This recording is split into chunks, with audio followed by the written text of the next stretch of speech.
Chat μου, τι γίνεται, πώς πάει? Τι γίνεται, μάγκες?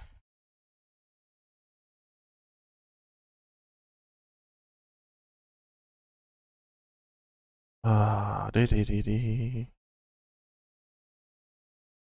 Ριριριρι.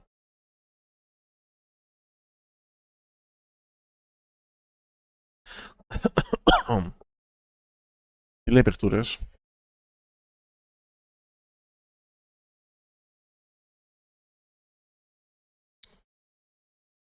Λοιπόν, έχω διάφορα βιντεάκια συλλέξει και μου στείλαν στο Discord, στείλατε όσοι μου στείλατε, και διάφορα εδώ σχετικά, τα οποία είναι ενδιαφέροντα, να τα δούμε, να τα συζητήσουμε όσο γουστάρετε. Οκ. Λοιπόν, η φάση με το Assassin's Creed είναι πιο μπερδεμένη από ό,τι φαινότανε. Καμία σχέση. Έχει περισσότερο μέσα ψωμί. Για μισό. Αυτοί τι κάνανε? Αυτοί προσλάβανε δεν ξέρω, κάποια καθηγήτρια κάποιου πανεπιστημίου, τέλος πάντων, η οποία ασχολείται, μελετάει, κάνει έρευνες γύρω από woke πράγματα, αλλά και παιδοφιλίες του παρελθόντος και κάτι περίεργα πράγματα. Προσλάβανε μια τέτοια γυναίκα, η οποία μελετάει σε πανεπιστημιακό επίπεδο τέτοια πράγματα. Έτσι, για να τις χρησιμοποιήσουν, έτσι ώστε να τους δουλέψει το παιχνίδι. Έτσι, και γίνει λίγο χαμός. Λοιπόν, δεν νομίζω ότι αυτή η γυναίκα ευθύνεται γενικά σε κάτι. Ένας πανεπιστημιακός είναι αυτή. Έτσι. Μπορεί να μην είναι το θέμα ωραίο, το topic, αλλά γενικά αυτή είναι πανεπιστημιακός. Το πρόβλημα εδώ είναι το γιατί χρειάστηκαν αυτοί να προσλάβουν κάποιο τέτοιο άτομο για να κάνουν ένα παιχνίδι. Εκεί είναι το δικό μου το ερώτημα εμένα. Δηλαδή, αυτή είναι μια πανεπιστημιακός που κάνει μια δουλειά. Όμως, γιατί χρειάστηκε, γιατί θέλανε να την προσλάβουν, γιατί μπήκαν σε αυτή τη διαδικασία? Εκεί είναι αυτό το οποίο εγώ δεν μπορώ να καταλάβω. Έτσι. What ends up happening when a game like Assassin's Creed Shadows comes out is that people start digging and digging and digging. Είναι κάποια activist αυτή η γυναίκα, έτσι, είναι ακτιβίστρια. And eventually they end up finding out certain information that is very, very important to know when it comes to companies like Ubisoft. Well, apparently, Assassin's Creed Shadows hired an LGBTQ activist as a DEI consultant who wants to challenge moral standards around transgenerational sex. Yes. Και εδώ απορώ, δηλαδή υπήρχε κάποιος λόγος να γίνει αυτή η κίνηση. Δηλαδή, για ποιο λόγο να πρέπει να προσλάβεις ένα τέτοιο consultant πανεπιστημιακό που ασχολείται με transgenerational sex και ιστορίες για αγρίους και παιδοφιλίες το 15ο αιώνα και μαλακίες? Για ποιο λόγο πρέπει να προσλάβεις κάποιο τέτοιο άνθρωπο? Αυτή είναι η απορία μου εμένα. Ladies and gentlemen, we got good old DEI consulting at it again. I am saying that sometimes it is hard to work with white people because they... Δεν είναι αυτή. Αυτή είναι μια άλλη περίπτωση. Για όποιος θυμάται. Δεν ξέρω ποιοι θυμάστε την περίπτωση με αυτήν εδώ πέρα. Αυτή είναι ένας developer που δουλεύει για την Sweet Baby Inc., ένα στούντιο, η οποία βγήκε και είπε ξεκάθαρα. Θα το πει και για να το λέει εδώ πέρα. Because they think that... Again. I am saying that sometimes it is hard to work with white people because... Είναι δύσκολο να δουλεύεις με λευκούς ανθρώπους, λέει. They think that something made okay, but it was really a microaggression. Γελάει ο κόσμος. Και κάποια άλλα. Και έλεγε τέλος πάντων αυτή η πιτσιρίκα ότι εμείς στο στούντιο μας δεν δουλεύουμε με λευκούς ανθρώπους μόνο με ανθρώπους που είναι LGBTQ δουλεύουμε. Και τελικά δεν έγινε τίποτα. Ούτε της την είπε κάποιος, ούτε η EA είπε κάτι, ούτε αυτή δούλευε για την EA, πίσω από την EA ήτανε, αλλά ουσιαστικά θεατρική στούντιο της EA ήτανε και τίποτα. Δηλαδή, ασήμαντα πράγματα. Λοιπόν, αυτό το στούντιο λοιπόν που μίλα για αυτή η πιτσιρίκα τώρα, το πιο πιθανό είναι, από ό,τι φημολογείται, ότι προσπαθεί να πιέσει τη Ubisoft να γεμίσει τον τόπο LGBTQ και ιστορίες περίεργες στα παιχνίδια τους. Έτσι.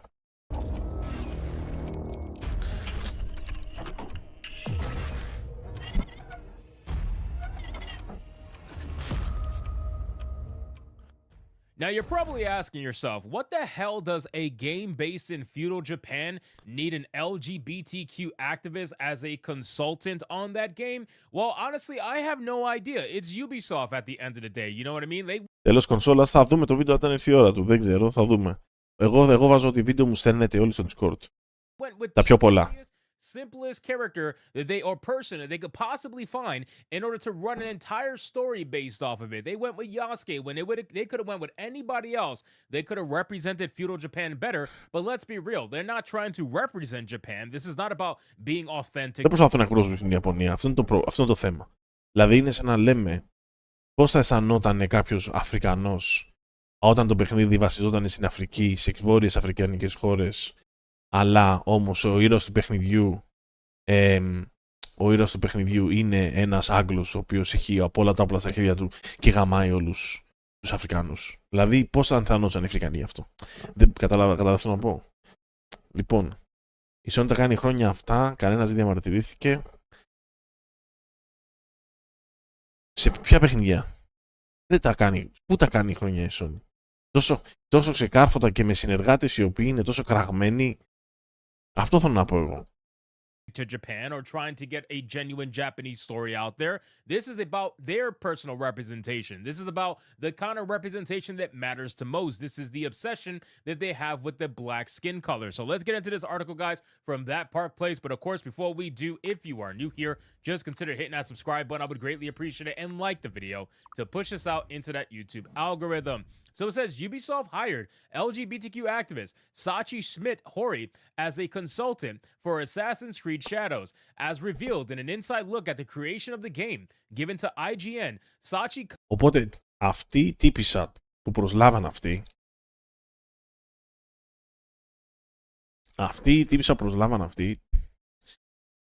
να κάνει αυτή τη δουλειά είναι αυτή εδώ. I'm interested in investigating how gender, sexuality, corporeality και power are represented and negotiated in pre-17th century Japanese narratives and illustrations. Το πρώτο μου βιβλίο κτλ. Το οποίο λέει ασχολείται με σχέσεις μεταξύ βουδιστών ιερέων και πώς το λένε, και teenagers και εφήβων. Okay. Αυτή η έρευνά της είναι γύρω από αυτά. Sexual orientation, transgenerational sex, sexual agency κτλ. Αυτή είναι. Δεν μπορώ να την κράξω αυτή. Είναι ένας εκπαιδευτικός, είναι ένας πανεπιστημιακός, ακόμα και αυτά τα θέματα τα οποία είναι πολύ άσχημα, κάπως μελετιόνται. Κάποιος τα μελετάει. Δεν σημαίνει δηλαδή ότι αυτή είναι ένας παιδόφιλος. Δεν το λέω αυτό για να κράξουμε αυτή, να είναι ότι αυτή έκανε κάτι. Αυτή μπορεί να είναι ένας πανεπιστημιακός, είναι professor, όλα τα θέματα, από τα πιο καλά θέματα στον κόσμο μέχρι τα πιο τοξικά και κακά θέματα στον κόσμο, ακόμα και η παιδοφιλία και η μαλακία, ό,τι θέλετε, κάποιος τα μελετάει σε πανεπιστημιακό επίπεδο. Αυτή λοιπόν μελετάει αυτά τα πράγματα σε πανεπιστημιακό επίπεδο. Και εγώ θέλω να έχω την εξής απορία.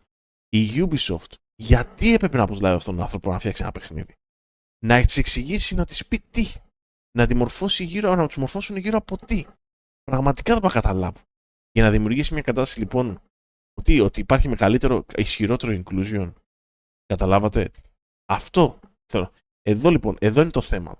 Δεν θέλω να ξεχωρίσουμε τη φάση ότι η γυναίκα αυτή, δεν την ξέρω, δεν την γνωρίζω. Εντάξει, αυτή κάνει τη δουλειά της. Είναι μια πανεπιστημιακός που κάνει μια μελέτη γύρω από κάποια πράγματα. Μπορεί να έχει κάποια πιστεύω, δεν ξέρω ποια είναι αυτά. Εγώ δεν καταλαβαίνω για ποιο λόγο. Sweet baby, ναι, αυτό που μου ανέφερες στο Discord. Ναι, οκ. Δεκτό. Comments on the game alongside associate narrative director Brooke Davies. IGN details that Schmidt-Hori is working with Ubisoft on Assassin's Creed Shadows, but does not provide any further details as to what her involvement is. Now again, ladies and gentlemen, if you were to ask them any questions regarding their involvement, they would make it seem like they do absolutely nothing. That's the most amazing thing about these consultancy groups. What they end up doing is, if the game is a massive success, then they're going to take credit for it, and then they'll say what they did. But if the game's a massive failure, then they'll say, well... Δεν ξέρω αν τα LGBTQ groups και όλα αυτά τα groups είναι σωστά ή λάθος αυτή την περίπτωση. Αυτό που ξέρω είναι ότι είμαι σίγουρος ότι αν το παιχνίδι τα πάει καλά, θα βγουν και θα το χρησιμοποιήσουν αυτό σαν όπλο ότι κοιτάξτε, το παιχνίδι πήγε καλά γιατί αυτό χρειάζεται ο κόσμος. κτλ. Και αν δεν πάει καλά, θα κράζουν όλο τον κόσμο ότι δεν υποστηρίχτηκε όπως έπρεπε, γιατί είναι όλοι ρατσιστές. We don't really do anything. We don't have the final say. We don't have the power. We don't have this. We don't have that. Then they suddenly don't want to claim it. And there's a lot more failures than there is successes. But regardless, ladies and gentlemen, here that's where we are. She does specifically comment on how Naoe follows in the tradition of previous Follows in the tradition of previous Japanese stories, saying fighting beautiful woman is a recurrent figure in Japanese literary creations. The sun goddess Amaterasu, she can turn into a ferocious fighter. Japanese stories, saying that fighting beautiful women is a recurrent figure in Japanese literary creations. The sun goddess Amaterasu, she can turn into a ferocious fighter. And also the tale of the Heike. Μπορείς να μου πιγκάρεις το βίντεο, Άγγελε, στο Discord, με την τύψα που απειλεί, γιατί δεν το έχω ή το έχω. Features Tome, who is a female warrior, and she is described as a beautiful woman who is as strong as 1,000 male samurai. Α, το έχω. But still, this is where we are. Naoe, you know, is kind of following the footsteps of her, she added. As for Yasuke, Schmidt said that Yasuke has been featured in many creative writings and media so far. There's like a long list of novels, TV series. Γεια σου, Γιώτη. Dramas that have been inspired by him. Yeah, I think people in Japan are really embracing him as a character, and we really like to, you know, see him representing the samurai spirit. Ladies and gentlemen, yeah, clearly Japanese people are super excited to see Yasuke representing them when everybody... Εγώ δεν ξέρω άμα ήμουν Έλληνας. Άμα ήμουν σε ένα τέτοιο παιχνίδι σαν Έλληνας, άμα η κουλτούρα μου, ξέρετε, δηλαδή όταν φτιάξανε το Odyssey και αυτά. Τι να σου πω, ρε φίλε, δηλαδή θα θέλαμε να υπάρχει representative από το Πακιστάν. Δεν έχω κάτι με τους Πακιστάνους υπηκούς. Δεν έχω κάτι με τους Αλβανούς υπηκούς. Δεν έχω πρόβλημα με τους Ιταλούς, με τους Άγγλους. Δεν έχω κανένα πρόβλημα. Αλλά θα θέλαμε το representation να ήταν. Εγώ αυτό ρωτάω. Δηλαδή πετάνε στα σύννεφα οι Ιαπωνέζοι που το παιχνίδι τους το εκπροσωπεί κάποιος τελείως άσχετος. else had a person that was based in the country of origin of which the game took place represent them. But no, not Japan. With Japan, you got to have a foreigner. You got to have a gaijin take it over and do it for them. Well, apparently they're not very happy, ladies and gentlemen, because you can see it here in this screenshot that I have where it showcases Japanese people essentially roasting this game. Look at the first comment here. A game where black people massacre Japanese people in the Sengoku period is a perfect example of you. Το καλύτερο comment είναι εδώ πέρα. The sword in the wrong position, it's no good to have it open at your side. Μαλάκα, εντάξει, και κάποιοι από εσάς μου είπαν ότι δεν το έχουν μελετήσει καλά το παιχνίδι. Δηλαδή, I wanted Yasuke to appear as an ally. Are they mocking Japan? Ναι ρε μαλάκα, για ποιο λόγο δεν είναι κάποιος σύμμαχος ο Yasuke? Κατάλαβα να σου πω. Για ποιο λόγο δεν είναι κάποιος σύμμαχος, ρε πω. Δηλαδή και είμαι σίγουρος ότι αυτό το λαθάκι εδώ, όπως το σπαθίζει στη λάθος θέση, εμείς άμα βάλεις Ιαπωνέζους που ξέρουν τι τους γίνεται, να κάνουν φίλο και φτερό το παιχνίδι ή τα βίντεο, θα βρουν 100.000 διαφορετικά λάθη.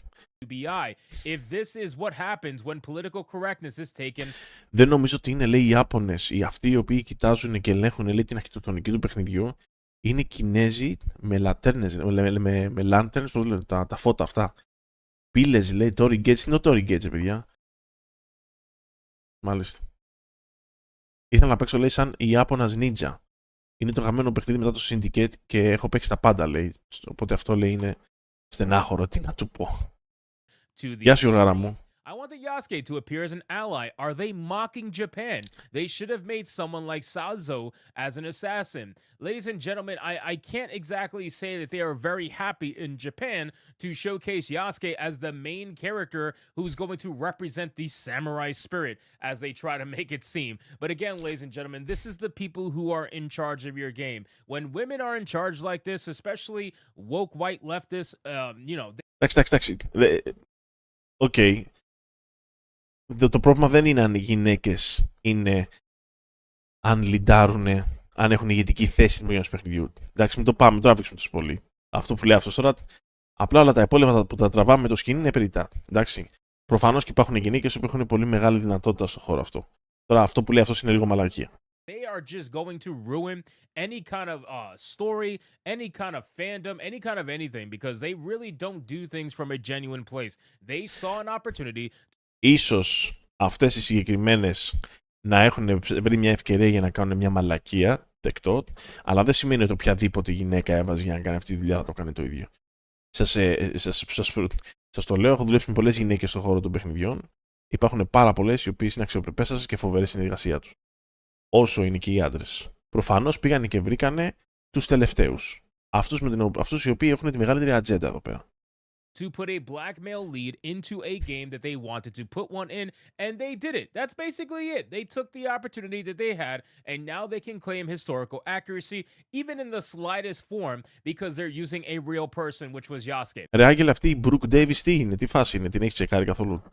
Then it says, outside of her work with Ubisoft on Assassin's Creed Shadows, Schmidt is an associate professor at Dartmouth in the university's art and science departments. I'm not surprised that people like this are tied to universities, because let's be real, man, these universities are absolutely indoctrinating people left and right. They're indoctrination camps. If you want your kid to come out trans, go send them to a university. I guarantee you most of them will come out as some form of LGBTQ right after college. And δεν ξέρω τι διδάσκει αυτή η γυναίκα στο πανεπιστήμιο. Σίγουρα δεν μπορώ να την κρίνω για το είδος του έργου της. Εντάξει. Και ας ψάχνει και ας μελετάει τις ανομαλίες που γινόταν στο παρελθόν. Αλλά είμαι σίγουρος ότι είναι biased 100% για να την πήρανε. Και για να την πίεσε η Sweet Baby, να τους πίεσε η Sweet Baby να πάρουν αυτήν και να δουλέψει αυτή με 1002 μαλακίες μέσα στα παιχνίδια. Είμαι σίγουρος ότι είναι corrupt μέχρι το κόκαλο, χωρίς να την ξέρω. Δεν πάω στο χέρι μου στο φωτιά, ποτέ δεν ξέρεις, αλλά κοίτα μια φάτσα ρε μαλάκα τώρα. Κοίτα εδώ κάτι φάτσες ρε μαλάκα. Κατάλαβες, σε σφάζει για μαλακίες, δηλαδή. then eventually give it up a few years later. Her biography on the Dartmouth website confirms that she is an activist. I am interested in investigating how gender, sexuality, corporeality, and power are represented and negotiated in pre-17th century Japanese narratives and illustrations. My first book, Tales of Idolized Boys, Male Love in Medieval Japanese Narratives, University of Hawaii Press 2021, is on medieval Chigo Monogatari Buddhist acolyte tales. Όλα χρειάζονται μελέτη και έρευνα και σε πανεπιστημιακό επίπεδο. Απλά για να είσαι στη φάση ότι θες να μελετάς σε πανεπιστημιακό επίπεδο τους ανομαλίες του παρελθόντος, δεν ξέρω, πρέπει να έχεις και λίγο στο κεφάλι σου τη φάση ότι εντάξει ρε παιδί μου, κατάλαβες. Πρέπει να είσαι και λίγο woke, δεν γίνεται. Αλλιώς πώς θα τα μελετήσεις? Πρέπει να έχεις ένα ενδιαφέρον το οποίο κολλάει εκεί. Το ότι είσαι πανεπιστημιακός σημαίνει ότι είσαι καλός. Και εγώ έχω γίνει πανεπιστημιακός στο εξωτερικό 3 χρόνια. Δεν σημαίνει ότι ήμουν ο καλύτερος, έτσι. Depict romantic relationship between Buddhist priests and adolescent boys. These tales challenge a host of normative and moral standards we academics especially internalize, including such ideas as sexual orientation, transgenerational sex, and sexual agency. Again, ladies and gentlemen, what the fuck any of this has to do with Assassin's Creed Shadows is... Ακριβώς. Δεν κοιτάμε εδώ το τι γυναίκα αυτή διδάσκει στο πανεπιστήμιο, στα αρχίδια μας. Τι σχέση έχουν όλα αυτά με το παιχνίδι? Is beyond me. Why would you go and look for this person for a consultancy on a game based in feudal Japan? I have absolutely no idea. Με σπαθιά και με σφαγές και με ξύλο και με τέτοια πράγματα και με... Τι δουλειά έχει αυτή η γυναίκα ρε πούστη εκεί μέσα? What the sexuality of Buddhist priests have to do with Assassin's Creed Shadows, I have no idea. Again, we have a prime example of what happens when you are hiring people who their entire job is to try to find problems. That is what a consultancy group does in the gaming industry. They try to find problems so that they can then provide a solution, and that way it justifies the cost of their service. Και το πρόβλημα εδώ, ξέρετε ποιο είναι, έτσι, το οποίο θα βρουν ή έχουν βρει οι κοπέλες ή... Ότι το παιχνίδι δεν είναι inclusive αρκετά. Και ξεκινήσαμε με το γεια σου και για να υπάρχει μεγαλύτερο inclusion. There is no problem. You don't need these consultancy groups. They're only gonna make shit up so that you can keep paying them.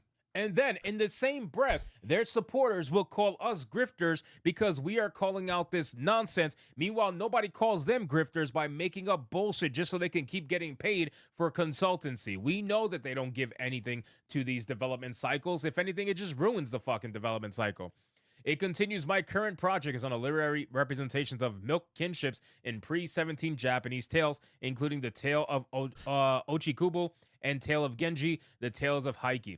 Of note, the official description from the publisher of Tales of Idolized Boys, Male Love in Medieval Japan Narratives, University of Hawaii Press reveals Schmidt calls for a shift in the heteronormative strategies applied to Chigo and Chigo Monogatari and puts forth both a nuanced historicization of social constructs such as gender, blah, blah, blah, blah. So essentially, they are following the same exact bullshit that every other person in universities do. You know what I mean? Like, it's no different here in the United States. The UK is no different. They're all pushing the same exact nonsense because they're trying. Και στην Αγγλία και στην Αμερική και σε πολλές χώρες αυτό τώρα είναι πεπατημένοι. Τα πουσάρουν χωρίς σταματημό. Δεν υπάρχει σταματημός. Και στο σχολείο και στο πανεπιστήμιο είναι θέμα. Δηλαδή, τα παιδιά σου τα τρώνε στη μούρη αυτά. Θες δεν θες. Και τα δικά μου που είναι μικρά παιδιά, όταν μεγαλώσουν θα τα φάνε στη μούρη δεκαπλάσια. Some sort of victim creation. They want to create victims. They want to create people who are going to be perpetual victims for the rest of their life. Get them down the LGBTQ route, knowing that the mental illness aspect of it and the overall bad things that can happen from being a part of that community. Unfortunately, they are pushing you onto that more and more and more because, especially on the trans aspect, not so much on the being gay aspect, but more so the trans aspect. They know that it leads down a dark path for a lot of people, and they want you to continue doing this. That way, they kind of put you into the system, and you become a perpetual victim for life. So, all of this, I have no idea what any of this has to do with Assassin's Creed Shadows. Απολύτως τίποτα. Διάβαζα για μια πήρε σπέρμα από τράπεζα μηνέκες και τώρα παίρνει σάλτσα από ένα donor. Πώς επιτράπηκε αυτό, ρε φίλε? Δεν γίνεται αυτό. Πώς έγινε αυτό? But at the end of the day, what I do know is that if somebody like this is consulting on a game like Assassin's Creed Shadows, I cannot have good faith that this game is probably going to be any good. Time will tell whether or not it's good or not, but I just see a lot of red flags, unfortunately, with this product. So anyway, guys, thank you. Full toxic. Full toxic τελείως η φάση. Και αυτό το οποίο υπάρχει σύνδεση τώρα με αυτή τι γίνεται. Δηλαδή, τι λένε τώρα? Λένε ότι αυτό ξεκίνησε επειδή, λέει, τους πιέσανε να το κάνουν, ότι έχει πέσει κάποια πίεση. Κοιτάξτε να δείτε, να καταλάβετε γιατί ανθρώπους μιλάμε, ρε παιδιά. Οκ. Over the past decade plus, in nearly every form of entertainment, whether it's comic books, whether it's movies, TV shows, or whether it's video games, we've seen people infiltrate these industries. And they are not concerned with telling good stories. They're not concerned with making fans happy. Instead, they're more concerned with representation and diversity and identity politics and forced messaging and making sure that they put their agenda in everything that comes. Αντί να κοιτάνε να φτιάξουν καλά παιχνίδια τα οποία είναι διασκεδαστικά να περνάνε κόσμο καλά, κοιτάνε να κάνουν ό,τι μαλακία θέλεις. Out. And as we've seen time after time, fans get sick and tired of it. And in the case of Sweet Baby Inc., the video game consulting company whose sole focus is to make sure that diversity and representation. Η Sweet Baby Inc. είναι θυγατρική, αν θυμάμαι καλά, πες μου, Άγγελα, με κάνω λάθος, είναι θυγατρική της EA, νομίζω, έτσι. Η οποία πριν λίγο καιρό, για να καταλάβετε. Λοιπόν, η Sweet Baby Inc. είναι θυγατρική της EA, αν δεν κάνω λάθος. Και πριν λίγο καιρό είχαν κάνει ένα σαματά, το οποίο θα το βρω τώρα.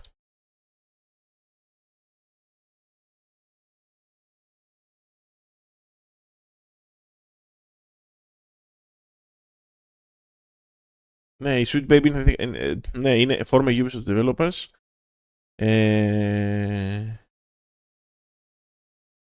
Πώς εγώ νόμιζα ότι ήταν EA από πίσω από αυτό το στούντιο? Ότι έχει κάποια σχέση?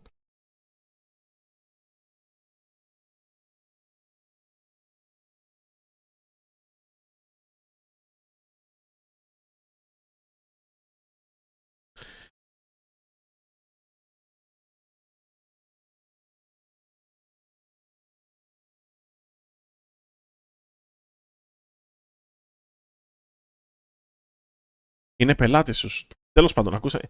Βασικά τι γίνεται? Τέλος πάντων, θα το κάνω μια παύση αυτό για να σας δείξω το άλλο.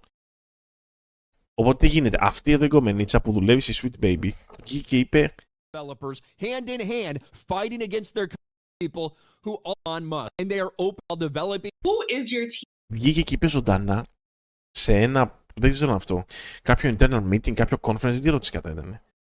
Ακούστε τι είπε πραγματικά. Και πείτε μου αν αυτό βγάζει κάποιο νόημα. Και θα σας πω μετά τι έγινε. Τίποτα δηλαδή. Δεν μίλησε, δεν κουνήθηκε τίποτα. Δεν κουνήθηκε. People while developing her game Validate. Let's listen to this right here. I have a team of 21 right now for Validate. It's a pretty big team. It's a crazy big team for indie games.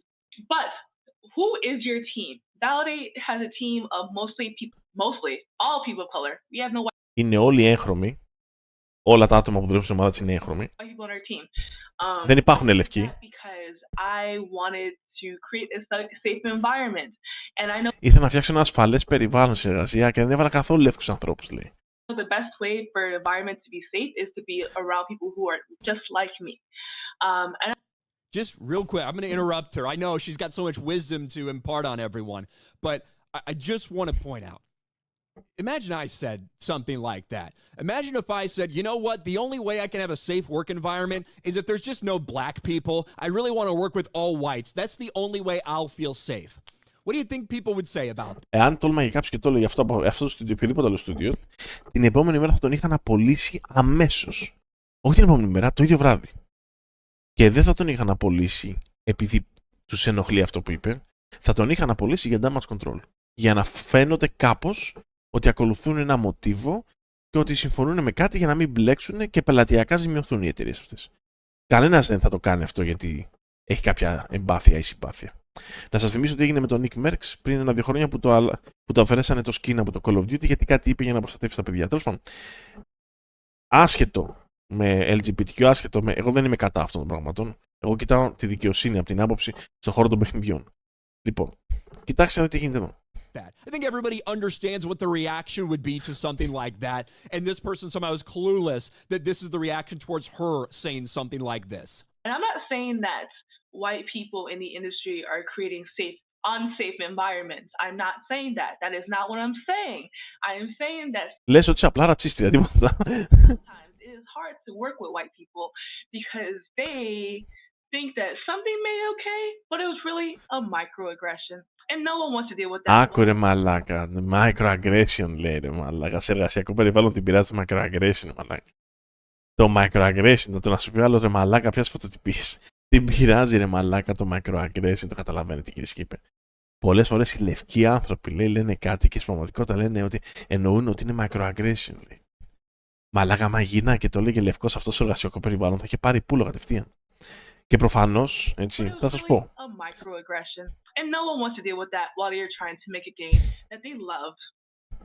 Δεν θέλω να παίξω εγώ παιχνίδι αυτών των ανθρώπων. Δεν ξέρω ποιοι είναι αυτοί οι άνθρωποι, παιχνίδι δεν θέλω να παίξω.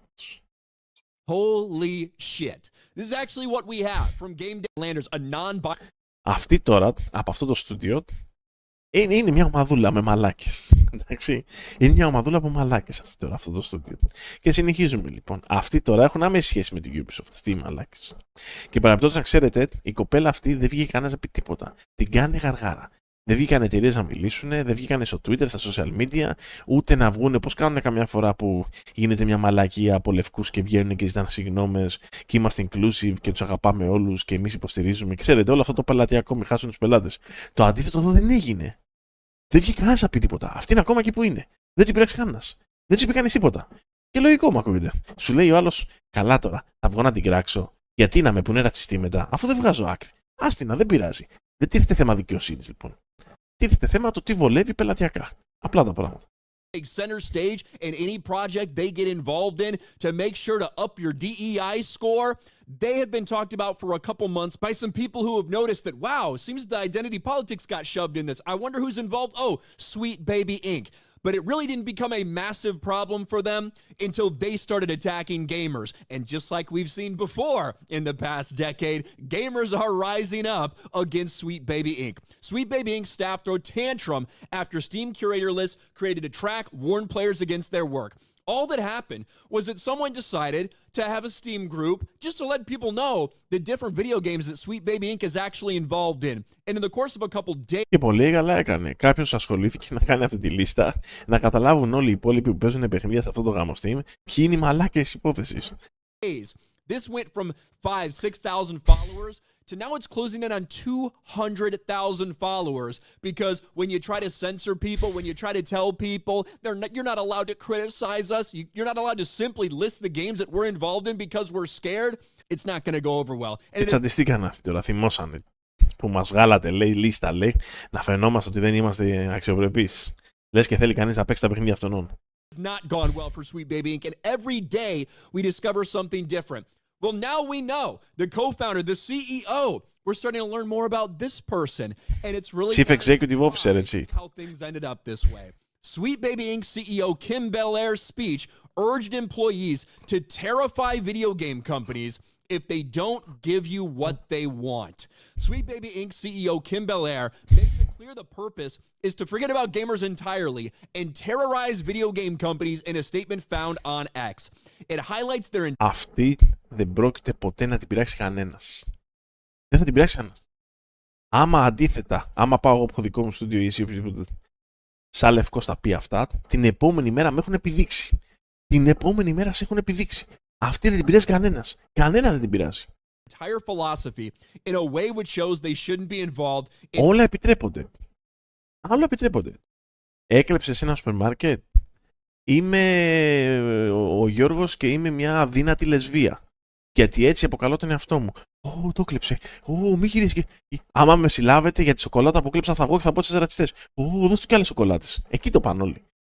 Ζούνε όλοι σε έναν τρόμο. Όλοι ζουν στον απόλυτο τρόμο. Και επιτρέπονται τα πάντα. Εδώ είναι το θέμα. Στη βιομηχανία του gaming. Ότι αυτά τα πράγματα πάνε να τα κάνουν σαν τα μούτρα τους και εδώ.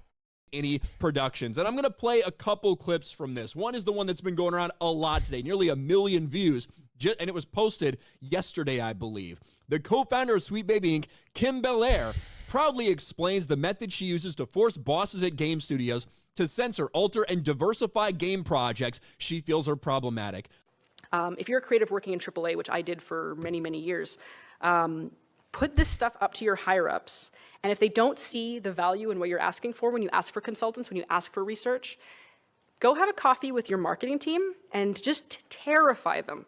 Άκου μαλάκα τι λέει. What's going to happen if they don't give you what you want? If you don't give us... Άκου μαλάκα τι λέει το ζώον. Άκου μαλάκα τι λέει. Πήγαινε και πες τους τι θέλεις και αν δεν σου δώσουν αυτό που θέλεις, να γίνει έρευνα και να βάλεις άτομα τα οποία χρειάζονται για αυτό που θέλεις, πήγαινε και απείλησέ τους ότι θα τους κάνεις ρόμπες. Άκου μαλάκα τι είπε η τύπισσα. What we want. If you don't capitulate to our demands to put a trans black lesbian in a fucking wheelchair in this random video game where it doesn't belong at all, well, we're going to make sure we call you racist and sexist and transphobic and all these things. What playbook... Με λίγα λόγια έχουν μεγάλα contacts και τεράστιες επαφές με όλα αυτά τα communities και σου λέει, αυτό θέλω να σας πω. Δεν είναι ότι οι εταιρείες αυτές ενδιαφέρονται. Είναι όλο ένα κύβδελο πράγμα, ένα ψεύτικο είναι πράγμα. Είναι κάτι το οποίο δεν ισχύει, δεν το ακολουθεί. Δεν το κάνουν με ειλικρίνεια. Δεν υπάρχει ειλικρίνεια εδώ, δεν υπάρχει κάτι το οποίο θετικό για αυτές τις εταιρείες. Να μου πεις ότι η Ubisoft πιστεύει και θέλει να είναι στα πράγματα, να πω μπράβο στο Ubisoft. Εδώ τι κάνουν, έχουν contacts και πλοκάμια και επαφές με τεράστια communities και σου λέει, ξέρεις τι, εάν δεν κάνεις αυτό που θέλω και αν δεν βάλεις την ατζέντα μου τη δικιά μου μέσα στο παιχνίδι σου, τότε εγώ αυτό που θα κάνω είναι ότι θα πάω και θα πω σε αυτά τα communities να σε βρίζουν όλη μέρα και το παιχνίδι σου δεν θα πουλάει. Μα δεν το πιστεύω αυτό το πράγμα. Ξανακούστε το.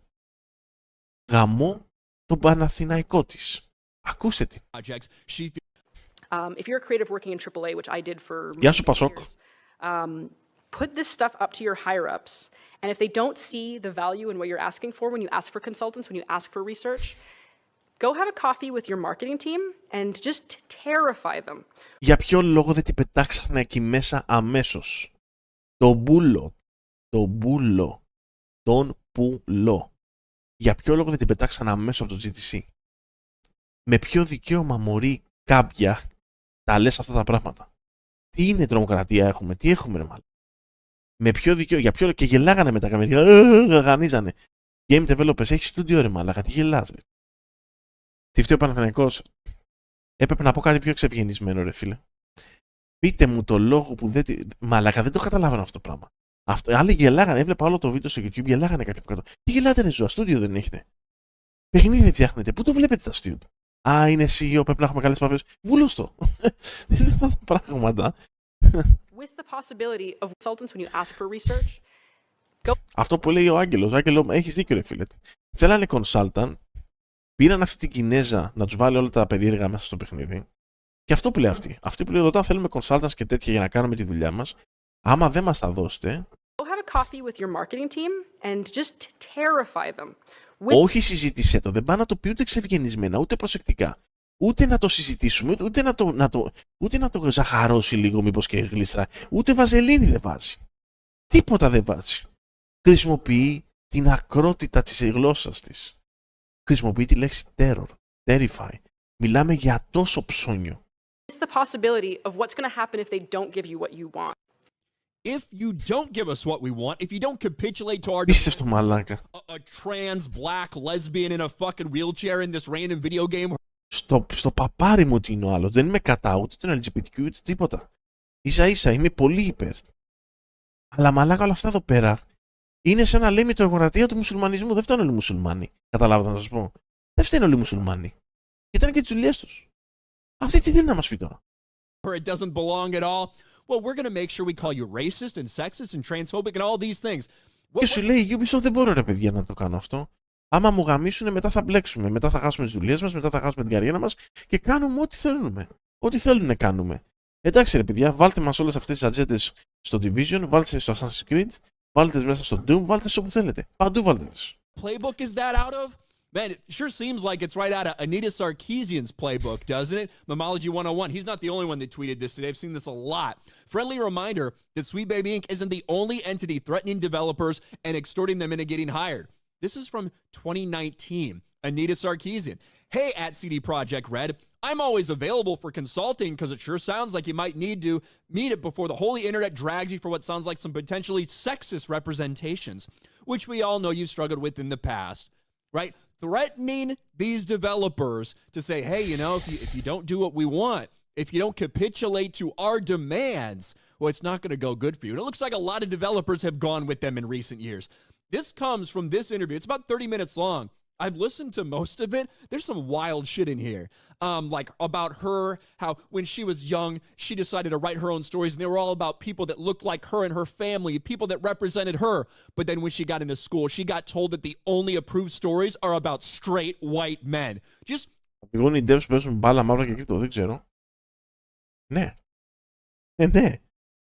Wild fucking bullshit coming from the CEO, the co-founder of Chief Executive Officer που θέτει και έχει τεράστια επιρροή στην κουλτούρα. Έτσι δεν είναι? Sweet Baby Inc. Kim Belair. Here's just another sample from this entire thing. And also don't fall into this trap that I think a lot of people fall into, which is they think, okay, don't worry. We can include everyone by making this like single default universal experience that is universally representative. Because usually, like, all that means, as it did in the dating example, is that... Παιδιά, τα πράγματα είναι απλά. Ξέρετε πώς έπρεπε να γίνει? Με το που το είπα αυτό, να έρθει ο διοργανωτής, να έρθει το security και να την πάρουνε εκεί, ρόμπα. Αυτά τα πράγματα δεν έχει δικαίωμα να τα λέω ζωντανά. Για τίποτα δεν έχει δικαίωμα να τα λέω ζωντανά. Ελάτε εδώ, κυρία μου, εντάξει, ευχαριστούμε πάρα πολύ. Έλα, εντάξει, πήγαινε. Πήγαινε μέσα στο μπαράκι να πει ένα ποτό από εμάς. Έλα, πήγαινε. Τελείωσε. Τη μαζεύει, τη σηκώνει και φεύγει. Αυτά τα πράγματα είναι ανεπίτρεπτα και στο GDC ειδικά. Και στο GDC. Ανεπίτρεπτα. You're aiming at your core demographic and you're probably invisibly leaning towards the dominant societal voice, even if you don't realize it. Yeah, don't try to make things literally for everybody. Make sure to cater to a very, very small segment of the population. Και ξέρετε κάτι, ναι, δεν μπορείς ρε παιδιά να τα κάνεις όλα inclusive για όλους. Δεν γίνεται αυτό το πράγμα. Άμα είναι έτσι, τότε για ποιο λόγο δεν κάνουμε παιδικά παιχνιδιά? Να είναι και για τους παππούδες και για τις γιαγιάδες και να έχουν και βία και να έχουν και σεξ και να έχουν και τα πάντα. Άμα είναι να φτιάξω ένα παιχνίδι που έχει τα πάντα μέσα, είναι και platform, είναι και racing, είναι και shooter, είναι και RPG, είναι και battle royale, είναι. Πήγε και το κάνει το Call of Duty αυτό και γίνει μια μακαρονοσαλάτα. Δεν γίνεται να φτιάξουμε παιχνίδια τα οποία να είναι για άλλους, ρε φίλε. Δεν μπορούμε να τα κάνουμε όλα inclusive για τα πάντα. Πρέπει να υπάρχει και αλατοπίπερο ζωή, πρέπει να υπάρχει και λίγο ενδιαφέρον στα πράγματα. Δεν μπορεί να είναι όλα τα είπα τα ίδια. Δεν γίνεται να είναι όλα ίδια, δεν γίνεται. Να είναι όμοια τα πάντα, δεν μπορεί να γίνει. Listen to what she says next. And if you're in development and you are part of like that dominant voice, you're like a cis hetero white dude or just adjacent to that, do not wait until the end to call your consultants. Bring them in at the beginning, and instead of asking them, hey, is this very racist thing we did very racist, or is this deeply offensive? Άκου γελάνε τα ζώα από πίσω. Άκου τα ζώα γελάνε, developers. Γελάνε τα ζώα, μαλάκα.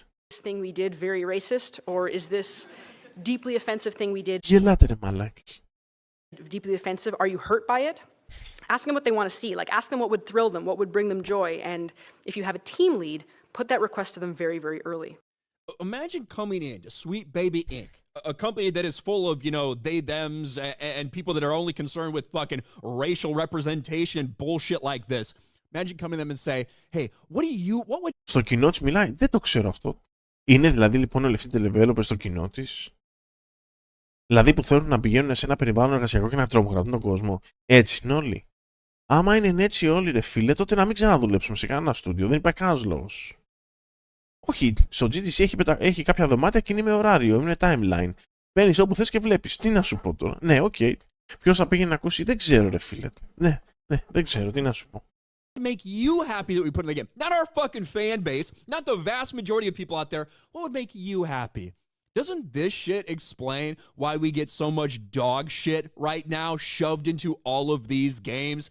And again, there have been people talking about Sweet Baby Inc. for the past couple months, although they were still kind of flying under the radar. People knew they were involved in things, but they weren't sure. People hadn't dug up too much on them until they decided to go out and attack gamers. And that has really blown everything up, and it has blown up in their face in a big way. And I'm sure it's only a matter of time until we find out more, whether it's a CEO or another employee or this or that, and another controversy continues to roll as Sweet Baby Inc. Detected grinds on almost at 200,000 followers. The Streisand effect has taken effect in this entire thing. What do you guys think? Let me know about this. Δεν περίμενα να φτάσαμε σε μια τέτοια εποχή. Βέβαια αυτό έγινε το 2019, αλλά σκέψου. Αυτή είναι ακόμα CEO εκεί πέρα. Λοιπόν, αυτό το τύπο τον απεχθάνομαι απίστευτα. Λοιπόν, αυτό το βίντεο είναι απαράδεκτο. Θα το δούμε για να γελάσουμε. Διότι είναι περίεργο πώς προσπαθούν οι YouTubers στα θετικά να τα γυρίζουν σαν αρνητικά. Εντάξει. Το ότι το Call of Duty, το τελευταίο, το καινούριο, έχουν βγει κάποια leaks ότι πέσει να βγει στο Game Pass αμέσως. Το οποίο είναι πολύ θετικό και το Xbox. Θα βοηθήσει πάρα πολύ, έτσι. Λοιπόν, ακούστε. What's up, gamers? Dreamcast Guy here, and today we're talking about Xbox. Και ο τίτλος του βίντεο είναι Xbox, λέει, σε πανικό. Το Call of Duty έρχεται, λέει, για να βελτιώσει, λέει, τα subs. Because a big new report was just released that Game Pass is making a final big gamble. They're going to put Call of Duty into Game Pass this year. Αυτό μας το λέει για νέο τώρα αυτός. Αυτός μας το λέει για νέο. Το Call of Duty θα έρθει στο Game Pass, μας το λέει για κάτι αρνητικό και νέο. Πρόσεχε να δεις. And it seems like this is probably going to raise the price of the service. We're going to get a big price increase. Όπως η κίνηση. Additionally, I think this is the final experiment. This is their test to see if they can actually make Game Pass profitable before they just give up on gaming altogether. But let's talk about that, and let's take a look at Η μαλακία πάει σύννεφο. I hope you're having a great day. If you could, give this video a like and subscribe if you haven't already. Okay, so here we go. Wall Street Journal has just published a report talking about the fact that Microsoft is going to release the next Call of Duty, which is rumored to be Black Ops 6, on Game Pass, and they're going to announce it at the Xbox Showcase. Το οποίο είναι φοβερό νέο. Και εδώ τελειώνουμε. Full stop. Δεν χρειάζεται κάτι άλλο. Επειδή έδωσε 60-70 δισεκατομμύρια ο άνθρωπος, θα βάλει το παιχνίδι να το παίξει ο κόσμος. Coming up in June. But if you actually consider this, this is a very tough sell. This is a move that I think is going to either work very well, or more likely, it's going to totally explode in Microsoft's face. Microsoft plans a major shakeup of its video game sales strategy by releasing the coming installment of Call of Duty to its subscription service instead of the long-time lucrative approach of selling a game a la carte. Now, for the most part, I think we can all acknowledge that Call of Duty is making billions and billions of dollars. The entire reason for the Activision Blizzard deal in the first place was clearly the fact that Xbox wanted Call of Duty. They wanted access to the biggest gaming franchise on the planet. I mean, και το πήρανε. Το αγοράσανε. Και είναι ευκαιρία και στιγμή να το εκμεταλλευτούν. Δεν είναι. Τώρα είναι η κατάλληλη στιγμή να το εκμεταλλευτούν. Δεν είναι μετά από 5 χρόνια. Not to be a Call of Duty hater, I mean, some of the games are good, but they're definitely extremely casual. There are people that go and buy Call of Duty. Δεν είναι extremely casual, κάνει πολύ μεγάλο λάθος. Δεν είναι extremely casual. Παιχνίδια σαν το Warzone αυτή τη στιγμή μόνο για casuals δεν είναι. Μόνο για casuals δεν είναι. Είναι για αυτούς που έχουν πάρα πολύ χρόνο και χρήμα να ξοδεύουν μέρα νύχτα. Και χρόνο και χρήμα. Μόνο έτσι παίζεις Call of Duty. Διαφορετικά δεν μπορείς να παίξεις. Μπαίνεις και είσαι στο lobby κάθε 3 λεπτά. Αλλά κάνει στροφή το Call of Duty. Από εκεί που ήταν casualάδικο, γίνεται μόνο για τους πολύ specialized. Δεν γίνεται να παίξεις. Εμείς ξεκινήσαμε να παίζουμε το 2020 Warzone, παίζαμε και περνάγαμε καλά. Εμείς όποτε παίζουμε Warzone τώρα, είμαστε μόνο στεναχωρημένοι. Every single year, they just go and spend their cash on it back to back to back. And that upfront sales, that just generates so much income, followed by microtransactions and skins and season passes and map packs. So the fact that they're trying to test removing that upfront pay, the fact that they're going to take something they just spent $70 billion on and put it out there essentially for free, I think this is... It is a move that I think they are going to instantly regret. Είναι τελείως zone. Οι άνθρωποι πήγαν και πήραν Call of Duty για να το εκμεταλλευτούν οικονομικά. Αυτός νόμιζε ότι πήγαν να πάρουν το Call of Duty για να το πουλάνε 70 ευρώ. Αυτό νόμιζε. Μαργά τι κάνουνε. Now, a lot of people are just sort of laughing at this because it is bizarre that this is an announcement that seems almost a bit too late. Like, here's Paul Tassi, writer for Forbes, saying this. It was inevitable they do this. The question is whether it would happen this year or the next. They're way too down the rabbit hole, committed to Game Pass at this point to start making exceptions for first-party games, and this is one of the only remaining places that can drive new subs. Είναι πολλά πράγματα. Οι άνθρωποι το Call of Duty είναι σχεδιασμένο εδώ και πάρα πολύ καιρό και μελετημένο ότι θα μπει στο Game Pass. Δεν είναι απόφαση τελευταία στιγμής. Δεν είναι απόφαση ότι το αποφασίσαμε τώρα. Μήπως και βγάλουμε κανένα φράγκο. Αχ, είμαστε σε πανικό. Μήπως να δώσουμε το Call of Duty δωρεάν. Αυτά είναι μελετημένα εδώ και κάποια χρόνια. Δεν καταλαβαίνω τι μας λένε εδώ πέρα. Καταλάβατε. Of course, all the replies were like, okay, Game Pass is about to be $25 a month. Ούτε αυτό το ξέρουμε. Ούτε αυτό το ξέρει κανένας. So, yeah, this is going to be a two-pronged dumpster fire. Because they're definitely going to increase the price of Game Pass. I don't think this is deniable at all. But additionally, άμα το ανεβάσει, το ανέβασε. Αυτό το ξέρει κανένας όμως. Άμα το ανεβάσει, το ανέβασε. I think that internally, companies have sales metrics. They go, okay, we spent $300 million on advertising. We spent $200 million on development. So it needs to sell at least 10 million copies to break even. So this thing is going to bomb. I'm going to call it right now. You can clip it. I'm filming this at 10 a.m. on May 17th. This is about to be the lowest selling Call of Duty of all time. Now it's going to bump up some Game Pass numbers, which is kind of the point in a way. Game Pass is in a weird spot because I do think that people are beginning to miss the olden days. People are beginning to miss the Xbox 360 era or early PlayStation 4, where there was back-to-back good releases, but also there was always something to play. There was always something you could pick up for $50 or $60 or indie games for $20. And now, not only is everything $70, but a lot of stuff breaks broken, unfinished, with season passes, filled with DLC on day one, and people are starting to go, okay, well, what is this going to do in the long run? Is Game Pass good for gaming or bad for gaming? Now, here's a good point. Currently, Game Pass is just a standard two-tier system, and we don't know what tier of Game Pass this is going to be, as it currently Υπάρχει το core και υπάρχει και το άλλο, αν μιλάει γι' αυτό. Υπάρχει το core το Game Pass και υπάρχει και το κανονικό το Game Pass, έτσι. exists. There's the core, Ναι. which is pretty much just multiplayer, and then $17 a month for Game Pass Ultimate, which is where you Και προφανώς δεν χρειάζεται Ultimate. Άμα είσαι στο PC μπορείς να πάρεις PC και άμα είσαι στην κονσόλα μπορείς να πάρεις κονσόλα. Είναι και πιο φθηνό. Δηλαδή είναι 10 ευρώ στο PC. get access to typical Game Pass. So that's basically, this is how you get the hundreds and hundreds of games plus new games on day one. I think this price is definitely going to go up. In fact, I even said that. I said, okay, so remember this tweet. Game price is about to go way high. Μας έχει πρίξει με την τιμή. Λες και αυτός που δίνει $17 για να παίξει, άμα το πάει στα 20 θα στεναχωρηθεί πάρα πολύ. Αυτός που παίζει Ultimate. Ή αυτός που παίζει στο PC με 10 ευρώ, άμα το πάει στα 14, δίνει 10 ευρώ και δεν τον νοιάζει, άμα το πάει στα 14 θα κλαίει ο άλλος. Θα πει πω ντροπή μου το πήγε στα 14. Δεν θα έχω να φάω αύριο. Αυτό, δηλαδή, εκεί κολλάει αυτό τώρα. Στο αν αυτό το πράγμα θα πάει από τα 10 στα 14.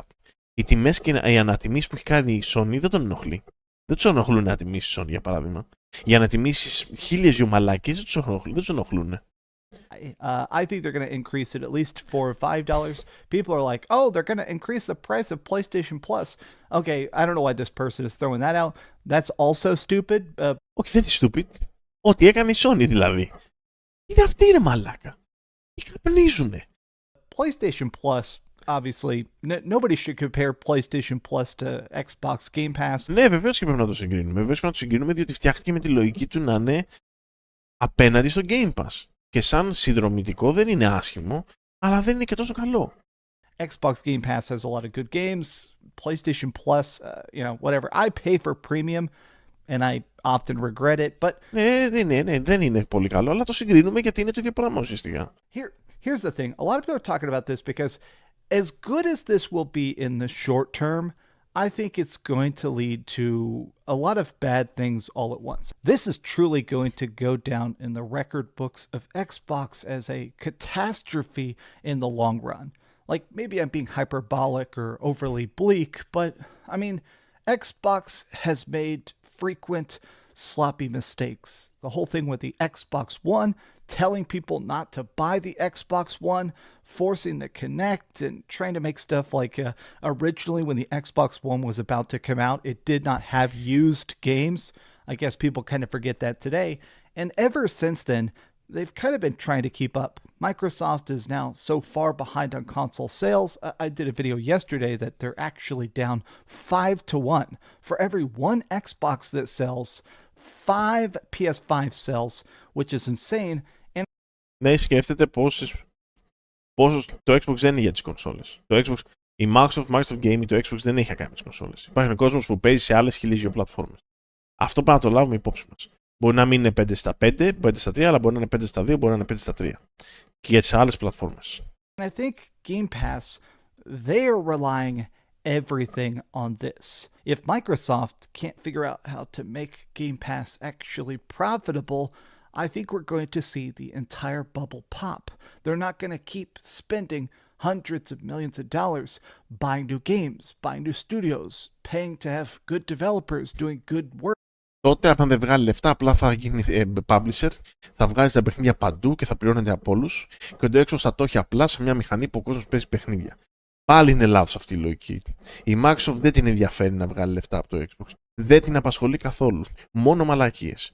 Την Microsoft την ενδιαφέρει, αν δεν πάει καλά το Xbox, να γίνει ένας publisher που βγάζει παιχνίδια παντού, μπορεί να σου βάλει και κανένα Steam στο Xbox και το Xbox να το έχει απλά για να το έχει. Για το brand, για τίποτα άλλο. Και να σου βγάζει δισεκατομμύρια επειδή το Call of Duty παίζει και στο PC και στο PlayStation και στο Nintendo και στο Xbox και παντού και τα τσεπώνει από παντού. Δεν είναι ανάγκη να πετύχει το Xbox σαν κονσόλα για να πετύχει το gaming division της Microsoft.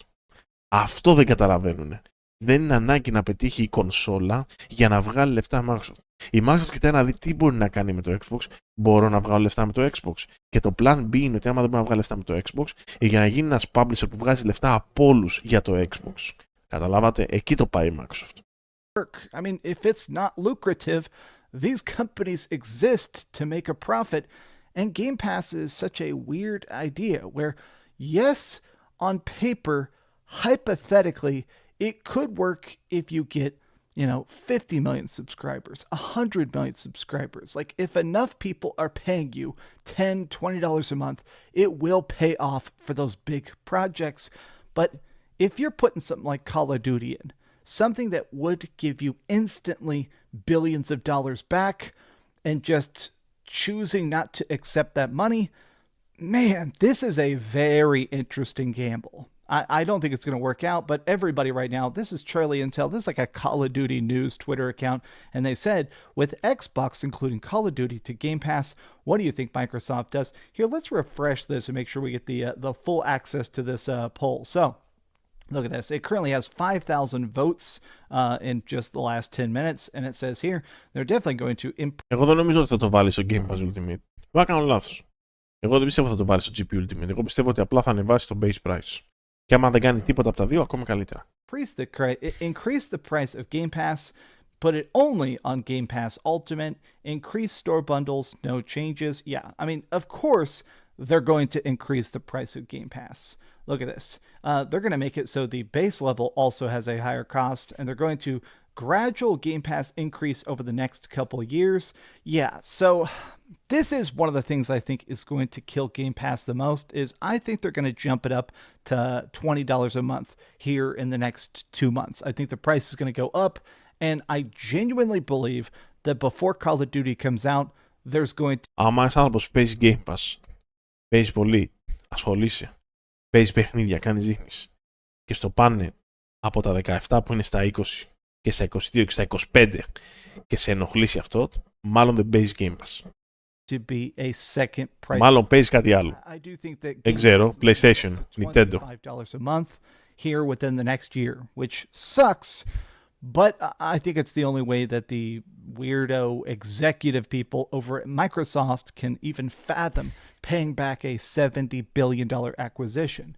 Now, the last tweet I wanted to look at is this one here from Jeff Grubb, because I do think this spells out the bleakness of the Xbox experiment.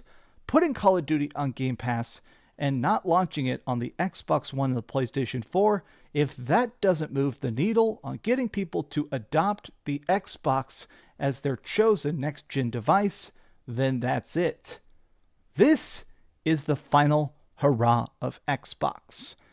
I do think it's going to be bad for the industry when they inevitably implode and go the Sega path and go fully third party, but it is just strange to see how the purchasing of Activision Blizzard is going into the history books as the worst move they've made. I think it's going to make the money in the short term. I think they'll recover their losses in the long term. But if you think that Xbox, as it currently exists, is going to continue, you're delusional. Ό,τι να είναι. Τι κάνεις, Γιάννη? Κουκιά παίρνω. Μαλάκα, δεν έχει καταλάβει κανένας τι γίνεται. Κανένας δεν έχει καταλάβει τι γίνεται. Όλοι αυτοί περιμένουν το Xbox είναι κονσόλα, αυτό νομίζουν. Όποτε πάθαμε, κοίτα εδώ μια φάτσα. Θα κλαίσει λίγο. Πω, ντροπή, το Call of Duty θα βγει στο Xbox Game Pass. Πω, τι έπαθε το Xbox. But these have just been some off-the-cuff thoughts, and thanks for watching this video. Hey, I'm actually gonna do an outtake. I never do outtakes at the end of my videos anymore. Για να τα comments από κάτω. Didn't you call them out for not having COD on Game Pass? Now you're upset about it. Κατάλαβες. Η δυνατότητά σου να αλλάζεις οποιοδήποτε νέο για το Xbox σε κάτι αρνητικό είναι εντυπωσιακό. Είσαι ένας master. Μαλάκα, εντάξει, okay. Είμαι σίγουρος ότι θα συνεχίσω να βρω, θα βρω πολύ περισσότερα άμα συνεχίσω να διαβάζω. Έτσι. Είμαι σίγουρος γι' αυτό. Αν συνεχίσω να διαβάζω θα βρω άπειρα τέτοια. Λοιπόν, η Microsoft βρήκα ένα βίντεο από ένα πολύ μικρό YouTuber, δεν ξέρω τι βίντεο είναι αυτό. Δεν ξέρω, λοιπόν, είναι πολύ μικρός YouTuber αυτός. Testing Triangles λέγεται και λέει η Microsoft ποτέ δεν ήθελε ταλέντο, ήθελε το Call of Duty. Μ' αρέσει κάποια φορά να βλέπω μικρούς. Όταν λέω πολύ μικρούς, δεν λέω, όχι εγώ που απλά είμαι μικρός. Αυτός έχει 100 subscribers, τόσο μικρός. Όμως έχει πάρει views πολλά το βίντεο του. Έτσι. Hi-Fi Rush was a game that no one had ever made before until Tango Gameworks came along. It's an action game that combines the stylish combat of Devil May Cry with the rhythm game the likes of DDR, Parappa the Rapper, and Guitar Hero. A game where the entire world runs on the pulsing percussion of Nine Inch Nails, The Prodigy, Zwan, and others. It saw the player take up the role of Chai, a young man who's been turned into a walking experiment all by accident. His arm is replaced with a robotic replica, and an MP3 player has swapped places with his heart. And now he sees the world move to the beat of his own. Pistons pulse, doors jolt, and platforms all move distinctly to the rhythm that flows through your controller. Όλα αυτά τα κάνει το Hi-Fi Rush. Δεν έχει άδικο. Τα έκανε όλα αυτά. You literally feel the beat as you hit your attacks to the timing of the music and juggle inputs to the rhythm as you destroy robots and bosses in your path. It's a game unlike any other I've ever played, and it has earned its place in the upper echelon of gaming's greatest hits. All because of how it executes its own concept with brilliance, while making sure to not outstay its welcome. But like most other games, this isn't one that was developed overnight. Hi-Fi Rush was a concept that game director of Tango Gameworks, John Johannes, was envisioning for over 10 years. He wanted to make a game. Ήταν μελετημένο το. Νόμιζα ότι το είχαν φτιάξει μπαμπαμ. Μπαμπαμ. Εντάξει, δεν φαίνονται μπαμπαμ, αλλά θέλω να πω ότι ήταν κόνσεπτ το οποίο το είχαν σκεφτεί πρόσφατα. It took inspiration from the music that he grew up with in the 90s and 2000s, and he was unwavering in his vision of the final game. John worked alongside lead programmer Yuji Nakamura for over a year to refine the concept into something that would be presentable to Bethesda, the company that owned them at that time. For the longest time, it was just the two of them, workshopping the development through trial and error, eventually making something they could be proud of. John had a vision for this game and was determined to see it through because he knew it was something special. As development moved forward, everyone else started to catch on. Everyone else began to understand that this game was indeed special. The early prototypes for Hi-Fi Rush were passed around internally through Bethesda before they could even make the pitch. As soon as people got the... Αυτό το art είναι πιο προς τα δω πηγαίνανε. Είναι πιο καλό από αυτό. Αυτό είναι πιο καλό που το κάνουν έτσι. Their hands on it, they were amazed. This is awesome. What is this? I would buy this right now, whatever this is. The two had made something special, and that got people talking. That gave the two the power they needed to push forward through the pitch with Bethesda management and get the project greenlit. And so, a team was put together. But how do you put together a team for something that had never really been made before? An action game dictated by a rhythm game underneath? In an interview with Xbox Wire, John Johannes said, quote, "I didn't really create the team. It was just the people who were available. And all the people who were available had literally no experience making a game like this. So it's not like I'm going to..." Πολλές φορές βγαίνουν κάτι διαμαντάκια από τις καταστάσεις. Σας θυμίζω το GoldenEye το 96-97 που βγήκε στο Nintendo 64, που τώρα είναι και στο GamePass στο Xbox. Είναι ένα παιχνίδι το οποίο φτιάχτηκε από ανθρώπους που δεν είχαν κάνει ένα παιχνίδι ποτέ. Ήταν το πρώτο του παιχνίδι. Και όμως ήταν ένα πολύ καλό shooter. Είχε τα θεματάκια του, αλλά ήταν ένα καλό shooter. Δεν σημαίνει ότι επειδή κάποιοι είναι έμπειροι, δηλαδή καμιά φορά λειτουργεί και ανάποδα και θετικά δηλαδή.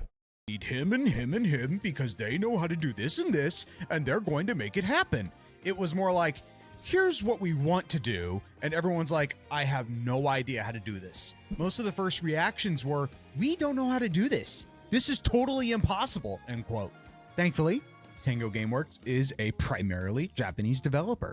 So chances are, if you make games in Japan, somebody close by probably has experience with rhythm games. It's the home of DDR, Taiko. Το ξέρουν και από μόνο, είναι και λίγο μέσα τους αυτό, το ξέρουν, δεν το κάνουν αυτοί. Είναι κάτι το οποίο το κάνουν, δεν είναι ανάγκη δηλαδή να έχουν, είναι στην κουλτούρα τους αυτά τα games. Φτιάχνουν συχνά. Beatmania and so many others. You could say it was a happy accident that the team that was eventually put together had some experience with rhythm games. It was a grueling dev process because, like it was mentioned earlier, no one had made a game like this on the team before.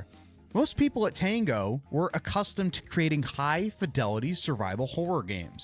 Many people on the team were also not musically trained, so they had their work scrutinized by John. Does the battle match the BPM? Is there enough moving parts in the background to get the rhythm across? And overall, is it fun to play? The game was in development for a long time. Over the course of 5 years, the concept took form and was developed into something with a pure shine. However, this wasn't a small game. This is something that could have only been developed by the hands of that team that shaped it during those hard 5 years. Many people took on different roles in development, and everything had to be examined with a fine-toothed comb. It was a tough job. But this is what these... Δεν είναι εύκολο να το ελέγξεις αυτό και να το διαχειριστείς, διότι όλο το παιχνίδι βασίζεται γύρω... Είναι μουσικορυθμικό, είναι περίεργα τα πράγματα. Δηλαδή πρέπει να δουλεύει ακριβώς όπως πρέπει να δουλεύει. Δεν υπάρχει μέση λύση. Developers do. They put in the hard work to make something wholly unique. Something that no one has ever played before. These developers sacrifice their time, energy, and social life to make sure they put in their best work possible to make a game they would want anyone to play. In the same Xbox Wire interview, audio director for Hi-Fi Rush, Shuichi Kobori, said, quote, "People would bring in their own best work to help them out. And then, because they're so creative and we wanted to help them out, they would want to bring in their best work to put into their prototype. And then other people would see that awesome work that somebody else did, and they'd say, okay, I want to make sure I bring in something as good or even better, right? So the inspiration kind of like fed off each other, and then back in itself, this strong synergy of everybody trying to bring their best thing to the table to help them out. That's still continuing today, where people are bringing in new ideas for things on how to improve a project," end quote. Needless to say, the team worked hard until the game sparkled. And if you've played it yourself, you know just how polished the game is. Ήτανε πάρα πολύ καλό φτιαγμένο. Δεν κυκλοφόρησε με σοβαρά ψεγάδια, ούτε με ψεγάδια. Ήτανε πάρα πολύ προσεγμένο το παιχνίδι. Πάρα πολύ. Rarely any bugs showcase, and it feels like we actually got a finished project. And with that, development came to a close. Ήταν ολοκληρωμένο, 100%. And the game was ready to see the world. The team was initially going to do a short marketing campaign, but they had so much confidence in the game that they shadow dropped it during an Xbox showcase. Everyone who saw the game in action was instantly pulled in by the charm and craftsmanship on display, myself included. So I decided to renew my sub to GamePass and check it out for myself. And oh my god, the feeling it gave me reminded me of playing Sly Cooper on the PS2, a franchise I still think of dearly to this day. This game... Το θυμάται κανείς αυτό το παιχνίδι? Made by this incredibly talented group of developers at the top of their craft, trying something new took me back to a time where games were simpler, where games were funny and interesting and inventive. It reminded me that games can still be like the ones I played growing up, and not everything needed to be a money-grubbing, live service cash cow. And I think many people agreed with me. When the game released, it resonated with a lot of people. It garnered incredibly high review scores across the board and reached over 3 million players on Game Pass alone. Aaron Greenberg, VP of Xbox Games Marketing at Microsoft. Αλλά δεν ξέρουμε πόσα λεφτά έβγαλε. Έτσι. Microsoft tweeted out, quote, "Hi-Fi Rush was a breakout hit for us and our players in all key measurements and expectations. We couldn't be happier with what the team at Tango Gameworks delivered with this surprise release," end quote. And as if that wasn't enough, the awards season hit. And the Game Award goes to Hi-Fi Rush. And the BAFTA goes to Hi-Fi Rush. Boom, best audio design. Boom, best audio. Boom, BAFTA for animation. Oh my god. Tango went from show to show, raking in the awards. Pretty big deal when you release the same year as Baldur's Gate 3. They were really flying high off their success with Hi-Fi Rush. Και δεν βγάλανε λεφτά. Δεν υπάρχει άλλη λογική εξήγηση. And it was clear that they had really grown as a studio while developing the game. And they deserve every single one of these awards. Full stop. During the Xbox Wire interview, the Tango team was asked what's next for them as developers. Yuji Naka. Και εγώ, άμα ήμουν σε τους, θα νόμιζα, θα έλπιζα, θα περίμενα ότι με όλες αυτές τις επιτυχίες θα φτιάχναμε ένα Hi-Fi Rush 2, θα φτιάχναμε κάτι, θα κάναμε κάτι. Ξέρεις. Είναι. Και ο άλλος πριν που λέει και στο tweet ότι από όλα τα key metrics είχε τεράστια επιτυχία το παιχνίδι, αυτό είναι πολύ παραπλανητικό. Και να λέω εγώ μετά, μα δεν ξέραμε πόσα λεφτά έβγαλε, δεν έχει πολύ μεγάλη σημασία, διότι είπε αυτό σε όλα τα key metrics.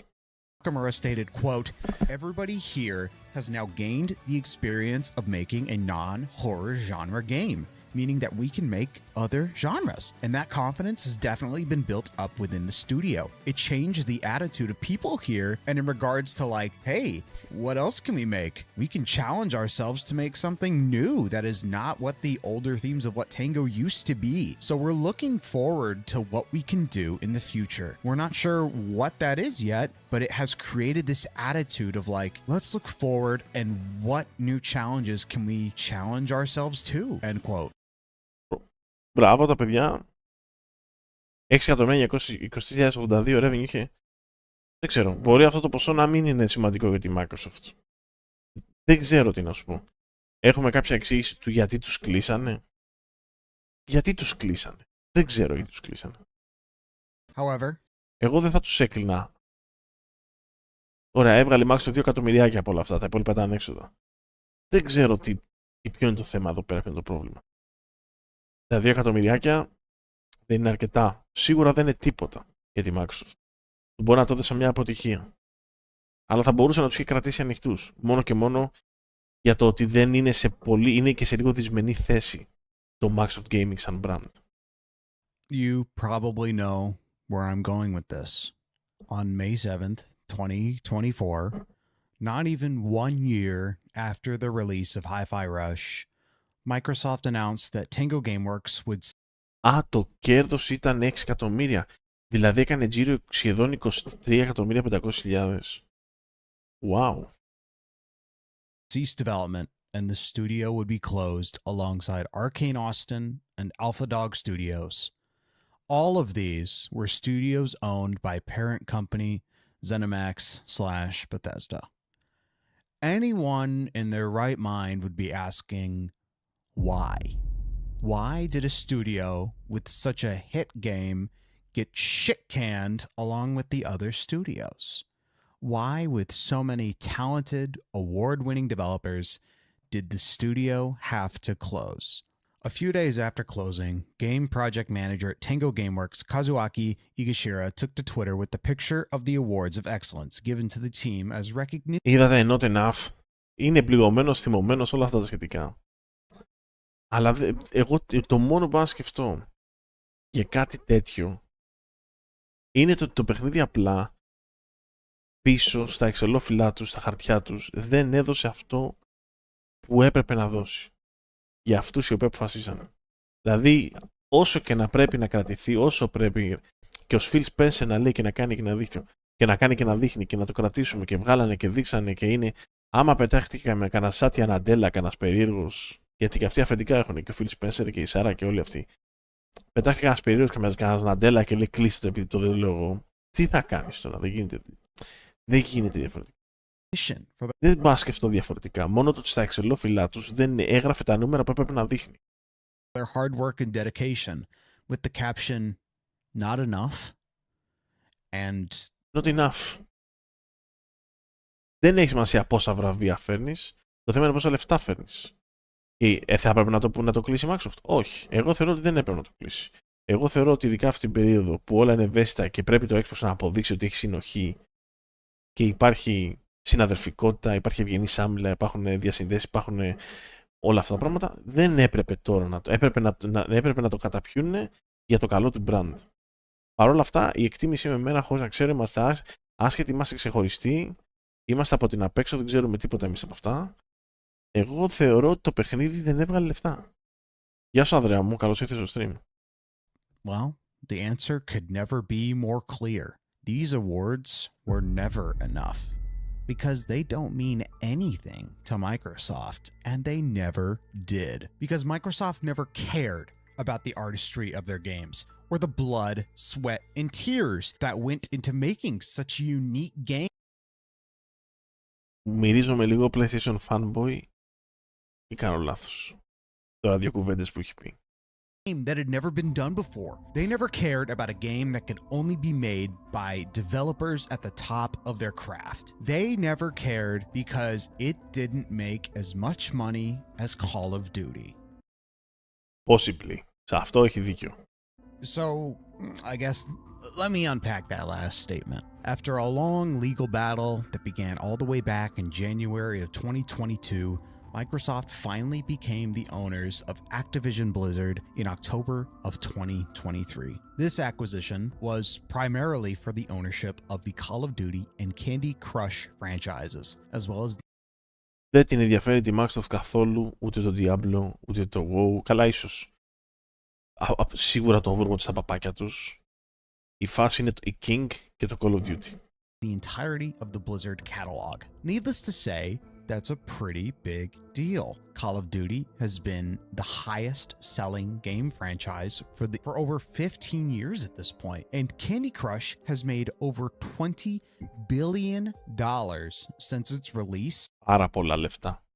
In 2012, and neither of these series are stopping anytime soon. These games are huge, big deals. Following the acquisition, Microsoft saw an increase in Xbox company profits of 62% over last year, with 61%. Windows revenue increased 11% με Windows OM. Παπάρια δηλαδή. Απλά βασικά πράγματα. Devices, οι συσκευές πέσανε 17%. Προσέξτε να δείτε. Τα Windows ανεβήκαν 11%. Μια βασική σταθερά. Στο software, tech, περιβάλλον, λογικά πράγματα. Devices έχουν πέσει στο 17%. Xbox Code και Services έχουν ανεβεί 62% revenue. 61 points of net impact από την Activision. Τόσο μεγάλη σημασία. Search and News Advertising Revenue, τα κόστη ανεβήκαν 12%. Οι υπηρεσίες τυπώσεις της Microsoft ανεβήκαν πάρα πολύ. Πάρα πολύ. Οι συσκευές πέσανε. Γι' αυτό λέω ότι δεν έχει σημασία το πόσες κονσόλες πουλάει. Δεν τον ενδιαφέρει πόσες κονσόλες πουλάει. Δεν τον νοιάζει, πώς θα το πούμε, δεν τον νοιάζει στα παπάκια του. Τον ενδιαφέρει που είναι τα παιχνίδια αυτά, οι υπηρεσίες αυτές που είναι. Το Xbox θα το ξαναβγάλει και θα το βγάλει για να υπάρχει. Έτσι, για αυτούς που θέλουν να έχουν μια κονσολίτσα. Αυτοί θα παίζουν μαζί με αυτούς που είναι στο κινητό, με αυτούς που είναι στο PC, με αυτούς που είναι στο cloud, όλοι μαζί θα παίζουν. Coming from Activision Blizzard specifically. This, frankly, absurd bump in profits is giving the impression to majority shareholders that this is how profits are going to be for the company going forward. These shareholders are going to expect a 62% increase year over year from the. Σου λέει ο άλλος που έχει βάλει 10 δισεκατομμύρια ή 500 εκατομμύρια μέσα στη Microsoft και είναι επενδυτής, σου λέει 62% μου φέρες φέτο. Θέλω 62% και του χρόνου. 72%. 102%. Δεν είναι όμως πάντα έτσι, παιδιά. Xbox division for the rest of time because that's what they saw last year. Never mind that we just came out of a quarantine that affected the entire world and kept people inside spending money on games as a way to stay entertained while the outside was falling apart. And when Microsoft is eventually unable to reach that past performance standard, the stock will begin to lose value. Let's use this as an example. It's like when your boss gives you a project that he says will take 3 months to complete. Turns out. Αν μπορώ να πω μια ό,τι άποψη θες να πεις. Όταν η Sony αναβίωσε στο The Colossus, το Last Guardian, τα έβγαλε για να βγάλει λεφτά. Τελικά τα παιχνίδια είναι έργα τέχνης ή λεφτά. Τα παιχνίδια είναι λεφτά πια. Κάποτε ήταν έργα τέχνης. Τα έργα τέχνης γίνονται μόνο από indie μικρά στούντιο, μεσαία στούντιο που ακόμα έχουν αγάπη για το craft. Και όχι όλα τα indie στούντιο. Όχι όλα τα indie στούντιο. Εάν νομίζεις ότι επειδή μπορεί να είμαι εγώ Xbox fanboy, αλλά το Gears δεν είναι αποτέλεσμα τέχνης πια. Το Halo δεν είναι αποτέλεσμα τέχνης. Ούτε όμως το Spider-Man είναι αποτέλεσμα τέχνης. Οι πεπατημένοι και τα blueprints είναι έτοιμα εκεί πέρα, όλα, και τα κάνουν copy-paste για να βγάλουν αυτό που θέλουν να βγάλουν. Δυστυχώς, οι χρονιές αυτές των remaster και των remake συνεχίζουν να υπάρχουν και γίνονται επειδή οι εταιρείες ψάχνουν τον εύκολο τρόπο να βγάλουν χρήματα, γιατί είναι ρίσκο να φτιάξεις καινούργια IP. Είναι ρίσκο. Είδατε τι έγινε και με το Stellar Blade, το οποίο είναι ένα καινούργιο IP. Δεν τα πήγε και τόσο καλά. Δεν τα χάμισε και όλα. Ίσως ένα καινούργιο God of War να τα γαμίσει περισσότερο. Σας το έχω ξαναπεί. Η Sony έχει ένα blueprint και το κάνει copy-paste παντού και βγάζει παιχνίδια με ονόματα πολύ γνωστά όπως το Spider-Man, όπως το God of War, και όλοι θέλουν να τα παίξουν. Η Microsoft δεν την έχει αυτή την πολυτέλεια. Είναι υποχρεωμένη να φτιάξει 150 διαφορετικά franchise. Και αυτά τα 150 διαφορετικά franchise είναι καινούργια IPs, τα οποία έχουν ένα γιγάντιο ρίσκο από πίσω. Άντε να πεις τον άλλον ότι το καινούργιο παιχνίδι που είναι σαν το Call of Duty θα παίζει καλύτερα και θα είναι πιο δημοφιλές. Να δούμε το X-Defiant που κάνει η Ubisoft, αν θα κάνει τίποτα. Μη σας πω ότι θα κλείσει ένα χρόνο από τώρα. Καταλάβατε, δεν είναι τεράστιο το ρίσκο τα IPs. Οπότε αυτά τα παιχνίδια που ανέφερε για το PlayStation δεν είναι θέμα έργου τέχνης, είναι θέμα safe bet. It wasn't that hard, and you completed it in 4 days instead. Η άποψή μου, έτσι. You finished it already, so now your boss expects that to be the new standard going forward for your work ethic. You've created an exaggerated performance bump, and now it's the new. Με την αγορά της Activision Blizzard έγινε ένα boost στο performance, το οποίο τώρα θα είναι το minimum standard από εδώ και μπρος. Αλλά δεν σημαίνει όμως ότι πρέπει να είναι έτσι. Δεν είναι το σωστό αυτό. Δεν λειτουργούν έτσι αυτά τα πράγματα. New norm. And if there's one thing that's completely known in the stock market, it's this. Past performance is no guarantee of future results. So Xbox is in this position now of shit. How do we cut costs and generate more profit for shareholders to match that 62% expectation? Well, that seems like a pretty easy solution to Xbox management. Close down all the studios that are underperforming in big quotation marks so we can focus our efforts on the studios that matter most, the ones that generate the most profit. Ναι.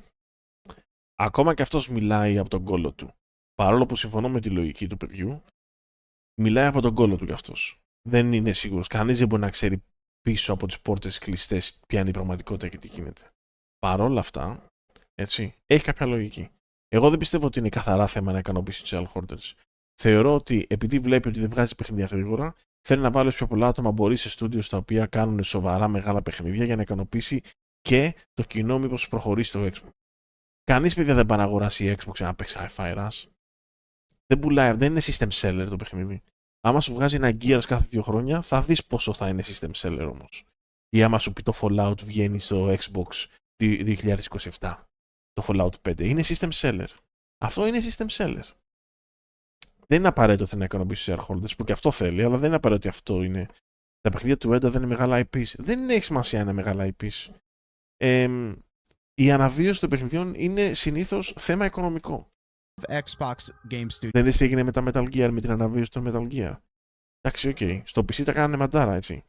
At Microsoft, Matt Booty said so himself that Xbox is closing these studios to, quote, prioritize high-impact titles and further investing in Bethesda's portfolio of blockbuster games and beloved worlds, end quote. Meaning that they want to put more emphasis on games like the lackluster Starfield that released to middling reception and the yearly Call of Duty that will require more workers for the cosmetic Battle Pass mill.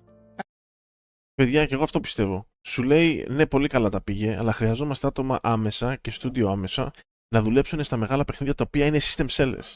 Όσο καλά και να τα πήγε το Hi-Fi Rush, κανένας δεν αγοράζει Xbox για να παίξει το γαμμένο το Hi-Fi Rush. Άμα είσαι ότι θα σου βγάλει Skyrim, Elder Scrolls 6, Fallout 5, Gears 6, 1002, αυτά είναι system sellers. Το State of Decay το 3, το Hellblade το 2, είναι system sellers. Άμα σου πει 2027 θα έχεις Gear 6, Fallout 5 και θα έχεις και Hellblade 3, είναι system sellers. Και άμα σου πετάξει και κανένα Elder Scrolls 6, είναι system seller. Το γαμμένο το Hi-Fi Rush δεν είναι system seller. As a result, we lose all the talent, the teams, and the brilliant minds behind the development of these games in the first place, so they can continue to pump out slop like battle passes, cosmetics, and microtransactions that aren't really so micro anymore. So let's do some math for Microsoft real quick. These battle passes in general can cost upwards of $20 to $30 per season, and each battle pass only lasts 4 months. You can get an extra $70 by releasing a game that consists only of reused multiplayer maps from a 15-year-old game, then add $30 per season a year. That's $160 per player per year if they buy everything.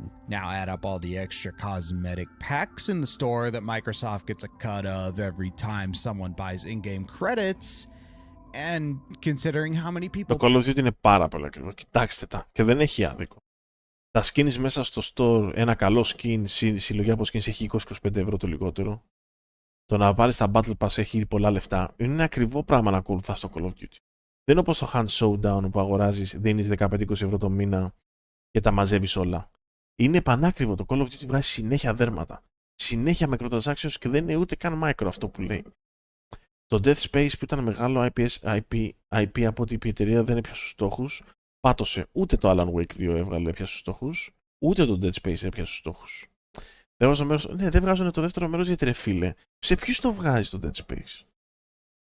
Το Dead Space και το Alan... Καλά, αυτοί με το Alan Wake κάνανε μεγάλη μαλακία. Για το παιχνίδι το βγάλανε στην Epic. Αυτοί μόλις βγάλανε τα μάτια τους. Ήρθε ο άλλος, τους έδωσε λεφτά και το βγάλανε εκεί. Άμα βγαίνει και στο Steam, το παιχνίδι θα βγάζει λεφτά. Θα έρθει στο Steam, θα το δείτε. Όταν θα τελειώσει το συμβόλαιό τους, θα το φέρουν. Δεν έχουν πει τίποτα, αλλά θα το δείτε. Εγώ θα σας πω το εξής. Το Dead Space, πού το βγάζεις? Θα το παίξει ποιος? Ποιος θα το παίξει το Dead Space? Εκτιμά κανένα σημαίνει Dead Space? Έχει γεμίσει ο τόπος Gen Z, πώς τα λένε αυτά, πιτσιρίκια που παίζουν Fortnite. Ποιος θα παίξει? Οι λίγοι boomers και millennials που έχουν μείνει όπως εγώ. Αυτοί θα παίξουν το Dead Space. Εντάξει τώρα. Σε ποιους το βγάζει το παιχνίδι αυτό? Θα κάνουν λέει remake του Max Payne. Να είναι καλά οι άνθρωποι να είναι καλά οι άνθρωποι, πώς αντέχουν να το κάνουν. Ποιος θα το παίξει το Max Payne το remake? Αυτοί που έχουν μείνει που είναι 35-40 χρονών. By COD each year, yeah, that adds up fast. Minimum effort, maximum value.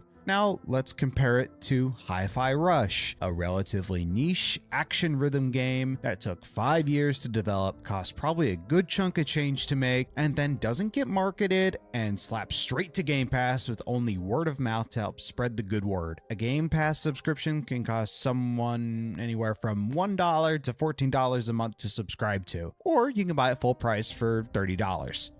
From a shareholder perspective, that's losing out on well over $100 in potential value per sale. Δεν έβγαλε λεφτά. Δεν είναι safe bet. Now you start to see the big picture. And frankly, it's not looking good. What's even funnier is how the... Που είναι αλήθεια και που το ψέμα. Όλα ψέμα είναι, bro. Και στο Xbox είναι ψέμα, και στη Sony είναι ψέμα, και στο PC είναι ψέμα, και όλοι είναι ψέμα. Όλα είναι ένα ψέμα. Τι θα βγει να σου πει ο Spencer, δεν υποστηρίζω το Hi-Fi Rush? Και να μην το πιστεύει, θα σου πει το υποστηρίζω το Hi-Fi Rush. Κανένα σου δεν θέλει το καλό μας. Απαραίτητα. Πώς θα το πω δηλαδή, πώς θα το πω? Κατάλαβες τι γίνεται? Η Sony βγήκε προχτές και ζήταγε από τον κόσμο να βάζει login authorization, να βάζει PSN account για να παίξει Hellblade στο PC. Είναι ανώμαλοι οι άνθρωποι. Δεν πάνε καλά. Ο άλλος προχτές μας έλεγε ότι το Hi-Fi Rush είναι τέλειο, λέει, και πέτυχε όλα τα metrics και μετά το κλείσανε. Δεν δίνει κανένα σημασία σε εμάς. Καταλάβατε θέλω να σας πω? Δεν έχει σημασία το αν ήταν σωστό ή λάθος. Αυτό δηλαδή είναι μαγαζιά όλα. Δεν ενδιαφέρεται κανένας. Πουλάει, είναι σούπερ μάρκετ, πουλάει το γάλα του, το κρέας του, τα ψάρια του και στο πουλάει είναι μάντρα αυτοκινήτων. Το αμάξι μου γαμάει και το παίρνεις και θέλει μάντα. Καταλάβες να σου πω? Δεν είναι θέμα ψέμα ή δεν είναι ψέμα. Δεν είναι αυτό. Είναι άσχετο τελείως. Είναι μόνο ό,τι πρέπει να πούνε για λόγους εμπορικούς, για PR, για το ένα τ' άλλο. Και εγώ δεν έχω καμία ιδιαίτερη αγάπη στη Microsoft, στο Xbox, γιατί θεωρώ ότι κάνουν καλύτερα παιχνίδια. Όχι, τα παιχνίδια τους μου αρέσουν εμένα περισσότερο. Το franchise που έχουν χτίσει μου αρέσει εμένα περισσότερο. Και είναι πολύ καλύτερα από τη Sony στο να κρατάνε την ιστορία του παιχνιδιού του ζωντανή. Ό,τι έχει βγει ποτέ στο Xbox πέρα από λίγα παιχνίδια δεν παίζουν. Στο PlayStation δεν μπορείς να παίξεις κάτι από τα παλιά. Ένα δίσκο του PlayStation 1 δεν μπορεί να το βάλεις μέσα στο PlayStation 5. Ένα δίσκο του PlayStation 1 να το πάρεις, να το βάλεις στο PlayStation 5, δεν μπορεί να το κάνεις αυτό. Αυτό είναι πολύ μεγάλη κατάντια. Εγώ που έχω PlayStation 5 και παίζω με το Premium και βάζω το Premium καμιά φορά, μου έχει μέσα 15 παιχνίδια. Μου έχει Escape, ξέρω εγώ, μου έχει Siphon Filter. Πού είναι ρε μαλάκα το Parasite? Πού είναι το Dino Crisis? Θα μου πείτε Sega και μαμού. Πού είναι? έχουν τα κατά τους και τα θέμα τους. Έχουν τα κακά τους και τα καλά τους και τα θέματα τους όλοι. Δεν είναι συνέπεια λόγου. Δεν υπάρχει συνέπεια λόγου στο εμπόριο. Το εμπόριο δεν έχει συνέπεια λόγου. Για κανένα δεν έχει συνέπεια λόγου το εμπόριο. Δεν ισχύει για κανέναν. Για κανέναν. Η Nintendo και η Sony έχουν ένα πολύ σοβαρό πρόβλημα άσχετα με τη συνέπεια λόγου. Δεν είναι καλοί στο να διατηρούν την ιστορία των παιχνιδιών τους. Η Microsoft το κάνει καλά αυτό. Το κάνει πάρα πολύ καλά. Μέχρι και το GoldenEye έβγαλε. Μέχρι και το GoldenEye το έβγαλε. Που ήταν στο Nintendo 64. Όμως, αν με ρωτάς για το αν έχουν συνέπεια λόγου, δεν έχει κανένα σου συνέπεια λόγου. Η Microsoft έλεγε μαλακίες για το Hi-Fi Rush, έλεγε μαλακίες για 1002 παιχνίδια. Η Sony έλεγε μαλακίες και πήγε και έχει μπριζώσει όλο τον κόσμο να βάλει logins, PSN logins στο PC για να παίξει τον Ghost of Tsushima και το Hellblade. Μας χορεδεύουν όλοι έτσι. Μας χορεδεύουν όλοι, μας έχουν για γέλια. Xbox brand management keeps trying to switch this and flip the narrative on the brand itself being not very valuable, apparently. They start to blame these studio closures on stagnant growth. Like the industry isn't growing, apparently. In a recent interview, head of Xbox Sarah Bond stated, quote, "When we looked at those fundamental trends, we feel a deep responsibility to ensure that the games we make, the devices we build, the services we offer are there through moments, even when the industry isn't growing. The news we announced earlier this week of the closings are an outcome of that and our commitment to making sure that the business is healthy for the long term," end quote. Ουσιαστικά σε να λέει, παιδιά, λεφτά δεν έβγαλε. Αυτό είπε. Ότι κοιτάμε από πολλά διαφορετικά πολύπλευρα metrics και δεν έβγαλε τα λεφτά που έπρεπε. Και σου λέει άλλος, κοίταξε να δεις, ρε φίλε. Ναι, εντάξει, το αγαπήσα το Hi-Fi Rush. Σας άρεσε, ναι. Κοιτάξτε να δείτε όμως το Xbox, για να είναι system seller και συνδρομή seller, πρέπει να έχει μέσα πράγματα τα οποία είναι βαρύκδουπα. Δεν πρόκειται κανείς να πάει να πάρει Xbox και να βγει φωτογραφία στο κοτσόβολο με δισκάκι Hi-Fi Rush. Θα βγει φωτογραφία με Fallout και με Gears και με Halo και με Elder Scrolls και με τέτοια πράγματα. She says this Και με Call of Duty. while Microsoft themselves are starting to move away from the console business altogether in an attempt to get a slice of the streaming service pie. You can now play. Ποτέ δεν θα φύγει η Microsoft. Ποτέ. Αυτή είναι η δικιά μου εικασία. Μπορώ να κάνω λάθος. Η Microsoft δεν θα φύγει ποτέ από το console business. Ποτέ. Δεν τη συμφέρει να βγει. Και όχι γιατί θα χάνει λεφτά. Δεν θα φύγει από το console business η Microsoft, διότι θα δυσαρεστήσει τόσο πολύ και θα δημιουργήσει τόσο μεγάλο πανικό στο gaming community της, που οι υπηρεσίες της στις οποίες στηρίζεται θα πληγούν.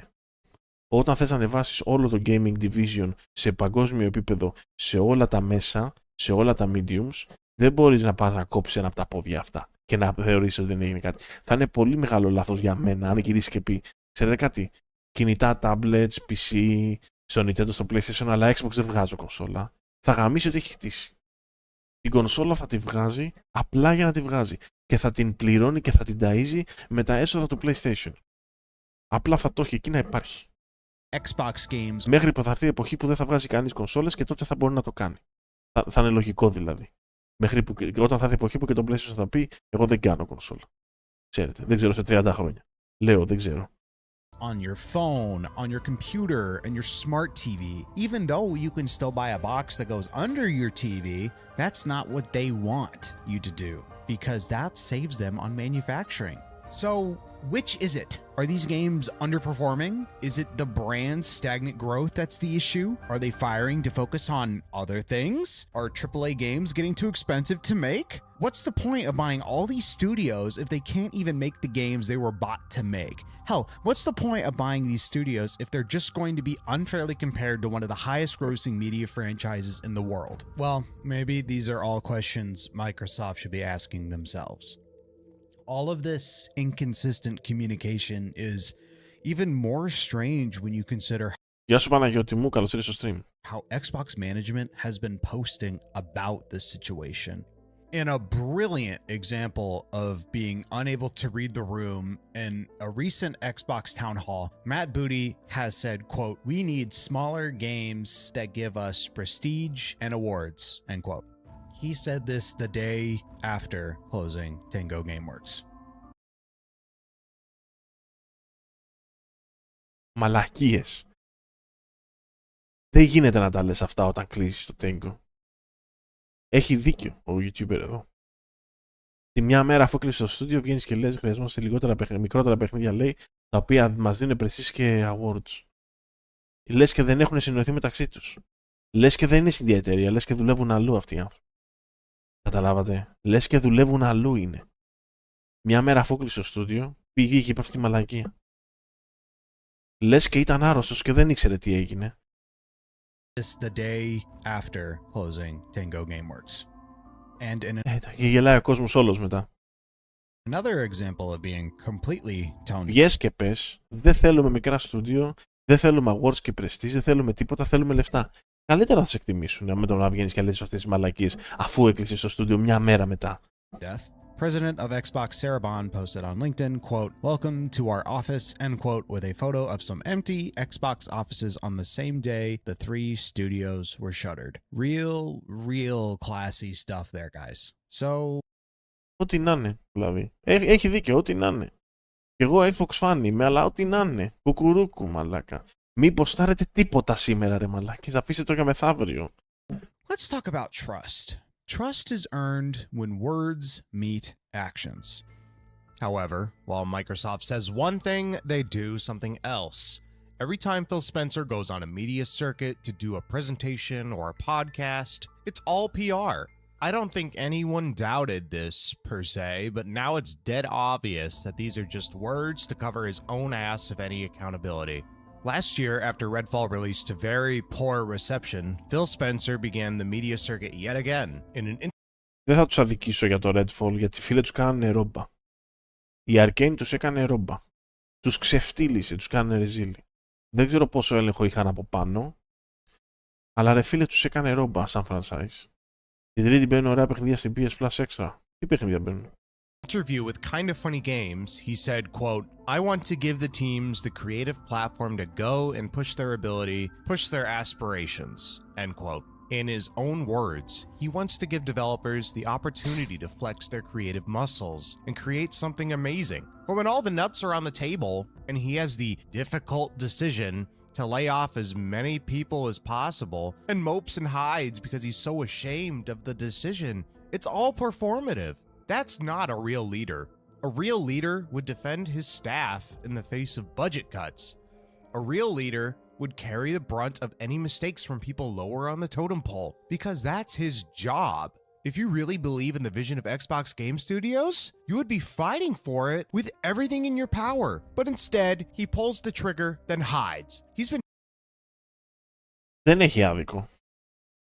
Μπορεί να τον δείτε να βγαίνει και στη σύνταξη σύντομα.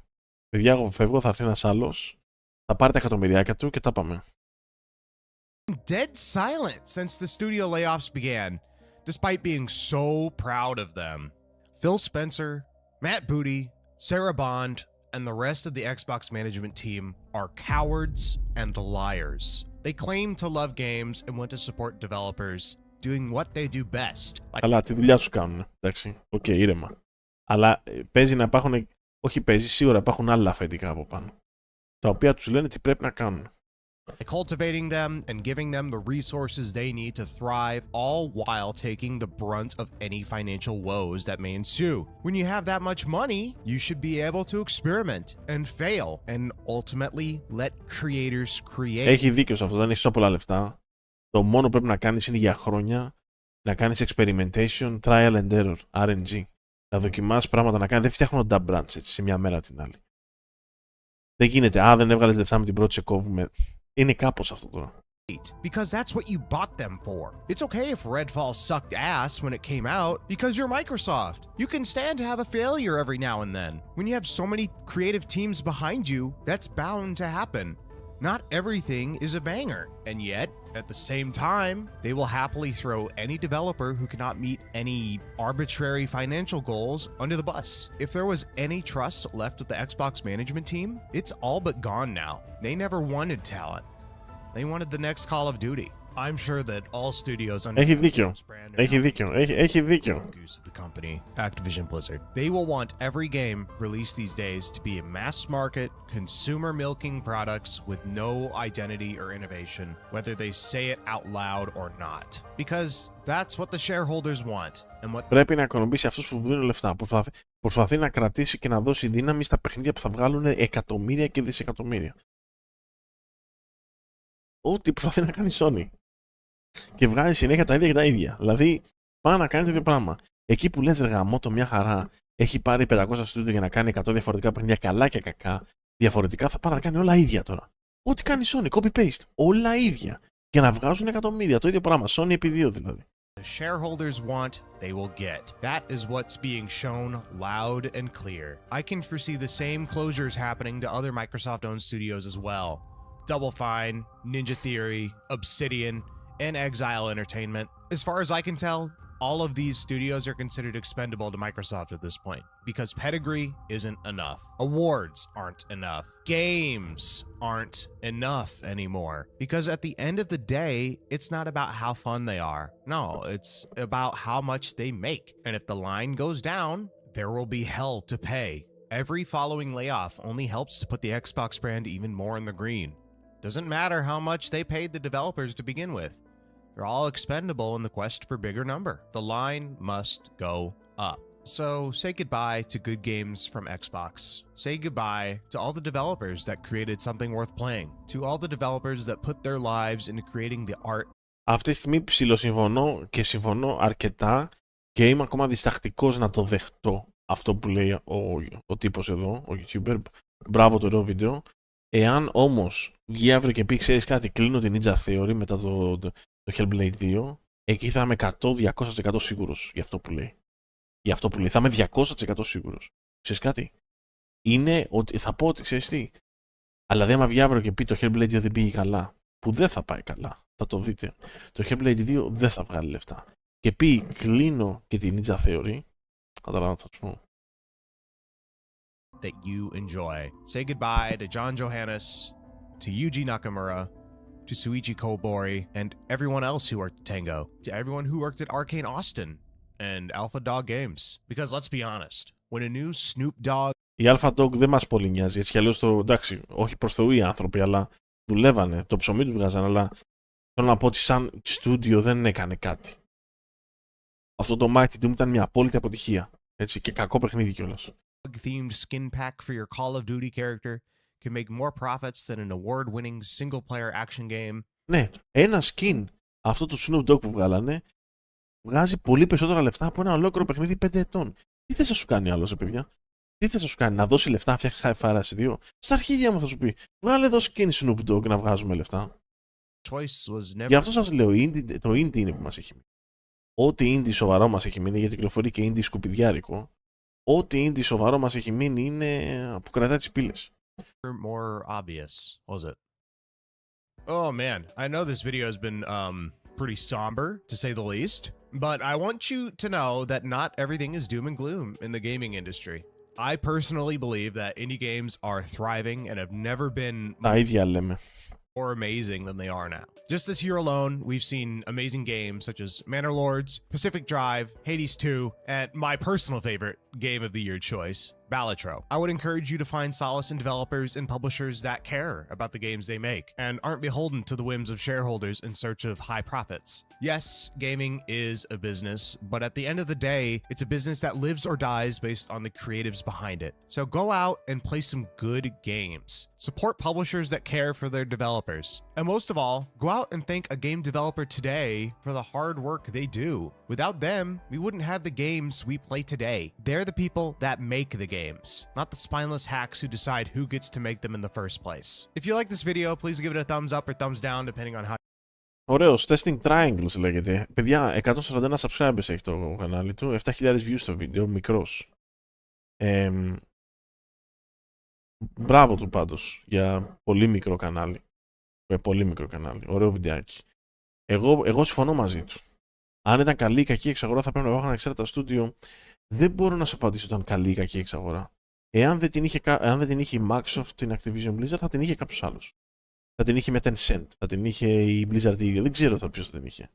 Οπότε, τι την έχει την εξαγορά η Microsoft, τι δεν την έχει, θα την είχε κάποιος άλλος, φίλε. Δεν ξέρω. Εγώ πιστεύω ακόμα, και μπορώ να κάνω λάθος, ότι η πραγματική κατάσταση του Xbox και του Microsoft Gaming σαν brand θα φανεί στην επόμενη γενιά. Όλη αυτή η γενιά τώρα είναι μια προετοιμασία για την επόμενη. Εγώ αυτό πιστεύω. Θα δούμε δηλαδή το τι παίζει στα επόμενα 3-4 χρόνια. Όχι ακόμα. Και τώρα που να γίνουν αλλαγές πάλι. Βγαίνουν τα στούντιο βγαίνουν τα παιχνίδια με πολύ αργό ρυθμό. Δεν γίνεται να περιμένουμε 10 χρόνια για ένα παιχνίδι AAA. Καταλάβατε, είναι πολύ μεγάλος ο χρόνος αναμονής. Σου ανακοινώνουν ένα παιχνίδι και σου λένε περίμενε 6 χρόνια. Κάτσε ρε μαλάκα, περίμενε. Πρέπει να γίνει κάποιος τρόπος να φύγουν πιο γρήγορα. Δηλαδή, εγώ άμα ήμουν Microsoft, κάθε μήνα, κάθε 2 μήνες, θα είχα καινούριο AAA τίτλο έξω με τόσα στούντιο που αγόρασε. Το Gears 6 θα το έχω βγάλει πριν 3 χρόνια ήδη. Δεν θα ξεκινούσα Xbox Series 6 γενιά χωρίς Gears 6, Halo, Hellblade και ένα ακόμα κτίνος. Δεν θα το έκανα αυτό. Τώρα θα μου πεις εσύ είσαι ο Γιωργάκης. Ναι, όμως εγώ δεν θα το έκανα. Καταλαβες. Πρέπει κάπως να κάνεις κάτι. Θα φανεί πιο μετά όμως αν ήταν καλή ή κακή κίνηση. Και εδώ σας έχω ένα δυνατό βίντεο για μετά. Δεν τα έχω δει. Όλα αυτά τα βίντεο που βλέπουμε σήμερα εγώ δεν τα έχω δει. Έτσι. Το οποίο είναι βέβαια εξηγεί το γιατί πιστεύει ότι οι κονσόλες πάνε προς κάποιον αργό θάνατο. Δηλαδή τελειώνει η ζωή τους. Πάμε να δούμε. Δεν ξέρω τι σημαίνει αυτό το βίντεο. Ξέρω ότι εγώ διαφωνώ εξ αρχής πριν καν το δω ότι οι κονσόλες πεθαίνουν. Καταλάβες. Όμως να δούμε τι παίζει, τι θέλει να πει. Since the creation of video games, no piece of hardware has been more important than the console. It brought video games to our homes in the 80s. Will you be the one to experience the Nintendo Entertainment System? It popularized. Κάθε γενιά, Γιώργος, λέμε την επόμενη γενιά, πότε θα έρθει η γενιά. Όχι, δεν λέμε κάθε προηγούμενη γενιά την επόμενη. Δεν λέμε κάθε προηγούμενη γενιά. Δεν λέμε αυτό. Δεν λέμε. Το Xbox δεν έδειξε με κάποιο τρόπο ότι αυτή η γενιά θα είναι καλύτερη. Εμένα και το Xbox χειρότερα να ήταν από το πώς είναι τώρα, πάλι είναι 1000 φορές καλύτερο από το PlayStation. Το έχω ξαναπεί. Αν δεν την άποψή μου την ξέρεις. Για μένα 10 blockbusters στη Sony είναι ίσα με ένα Gears of War. Είναι ίσα με ένα Gears of War. Η Microsoft είχε πάθει τόσο μεγάλη ζημιά το 2013 και μετά με το Xbox One και πώς τα κάνανε σκατά. Είχε πάθει τόσο μεγάλη ζημιά που για να μπορέσεις να ανακάμψεις από αυτή τη ζημιά, τα 10 χρόνια δεν σου φτάνουν, φίλε. Δεν σου φτάνουν τα 10 χρόνια. Δεν σου φτάνει να βγάλεις Series 6-9. Καταλάβατε. Όταν κάνεις όλες τις εξαγορές το 2019-2020, 2018-2021, μέχρι να σου βγουν τα παιχνίδια, θέλεις 7-8 χρόνια για να σταθεροποιηθεί αυτό το πράγμα. Καταλάβεις να σου πω. Δηλαδή, και εμένα προσωπικά δεν με νοιάζει. Δηλαδή, και καθόλου παιχνίδια να μην είχε το Xbox, δεν μπορώ να του βάλω το PlayStation να το συγκρίνω. Για μένα είναι σκάλες μπροστά το Xbox, στα πάντα. Στα πάντα, στο performance, στα παιχνίδια του, σε όλα. Καταλαβες. Και παιχνίδια να μην βγάζει. Είναι πάρα πολύ βαρετά τα παιχνίδια της Sony. Πάρα πολύ βαρετά. Είναι δηλαδή αυτό που λέγεται το παιδί τώρα, περί Call of Duty, είναι ακριβώς το ίδιο πράγμα. Αυτά είναι τα παιχνίδια της Sony. Αυτό που έπρεπε να αποφύγουμε. Και δεν θα το αποφύγουμε στο Xbox. Δεν υπάρχει πώς να το αποφύγουμε. Γιατί πήγαν και τα σκάσανε τα λεφτά για να πάρουν το Call of Duty που είναι αυτό ακριβώς που κοροϊδεύαμε στη Sony. Αυτό ακριβώς. Τι κάνει η Sony τόσα χρόνια? Έχει ένα παντεσπάνι, έχει μια βάση για μια τούρτα. Είναι όλοι οι ίδια και από πάνω αλλάζει συνέχεια τα πραγματάκια. Τα εξτραδάκια πάνω από το γλυκό. Δεν αξίζει αυτό 70 και 80 ευρώ κάθε φορά να τα δίνεις.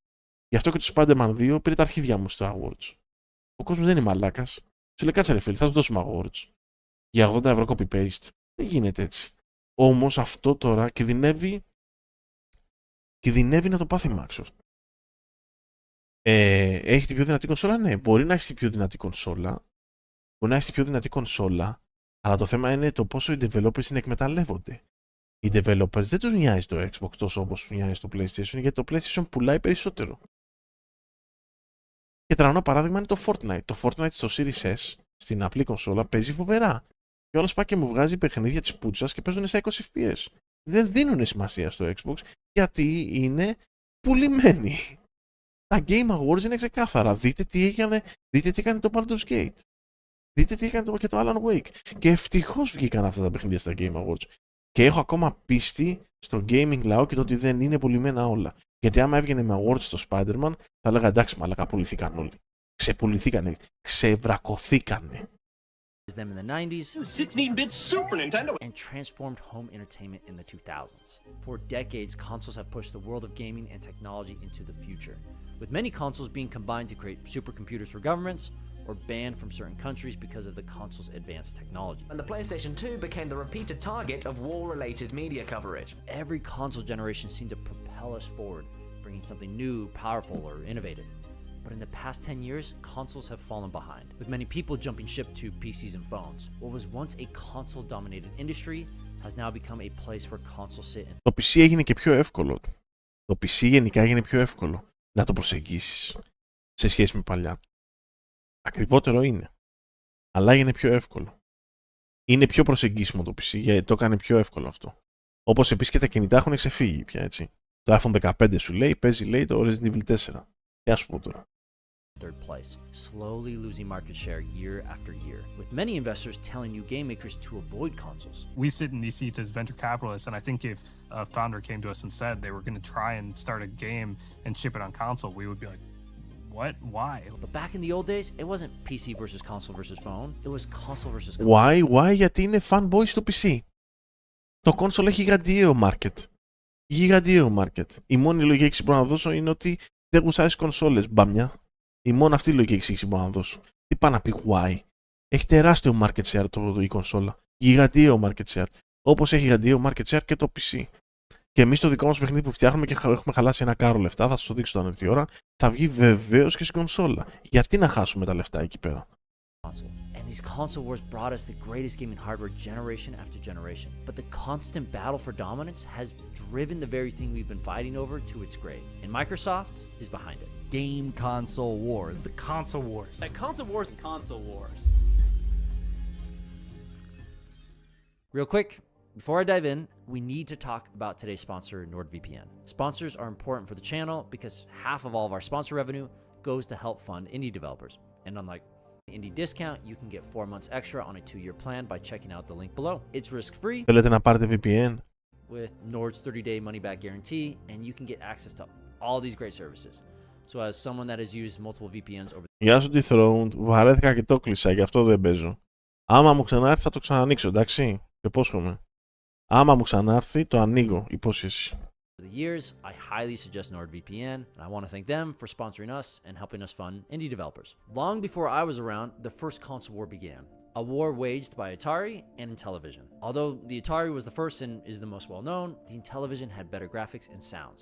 And found Intellivision played much more like real baseball. Looks more like he should be comparing whiskeys, not game consoles, but this was the beginning of the console wars. And the smear commercial... Έχει δίκιο, τι σήμα ήταν αυτό. Τι φόραγε ρε μαλάκα. Competing with Atari. And as a result of the competition, the console market was on the rise. Sadly though, as home gaming was just getting a foothold, crisis struck. And the video game market crashed in 1983. The gaming market was saturated with low-quality games, and people were more interested in purchasing personal computers. Why buy a $1,000 console to play this when you could play something just as bad on a PC? Personal computers were more of a versatile option, with the ability to play games and work. Από τότε ήταν πολύ χρήσιμα τα PC, πάρα πολύ, γιατί κάνεις και δύο δουλειές. Αλλά εννοείται ήταν και πελαλίδικα, έτσι, επίσης. A problem we will see pop up years later, but with the fall of the console, home video game revenues went from $3.2 billion in 1983 to $100 million in 1985, a 97% drop. So the first console war was won by Atari, but in reality, it was more like mutually assured destruction. Video games were looking more like a fad, filling up landfills and lost to obscurity like the original console makers. But then a console rose from the ashes. From a playing card company we all know today, Nintendo. Nintendo really was the savior of gaming. Because when they released the NES in 19... Γιατί πούσανε και τα technological boundaries και έδωσε στον κόσμο κάτι το οποίο έχει νόημα. Καταλάβατε. Λάκα κάνω επειδή είσαι και πολύ φαν του PS5. Πίστεψε με, παίζω PlayStation πολύ συχνά. Το έχω δώσει στο PC και το συνδέω στην οθόνη με ένα κουμπάκι, αλλάζω PlayStation, παίζω συνέχεια PlayStation. Και ας το βρίζω, παίζω συνέχεια. Completely shifted people's perception of video games. So many games produced at this time were expensive garbage, and Nintendo didn't want another ET fiasco. Every Nintendo title had to be quality, and when the NES released, it blew people away. Ήτανε σαν παιχνίδια ρε παιδιά, έτσι δεν είναι, ήτανε σαν games.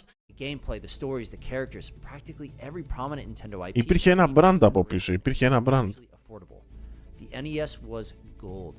Every kid was pleading to get this thing for Christmas. Nintendo had a complete monopoly of home gaming, and with only a $300 price tag, people were happy to buy. Shut up and take my money! Other companies saw this success and wanted in.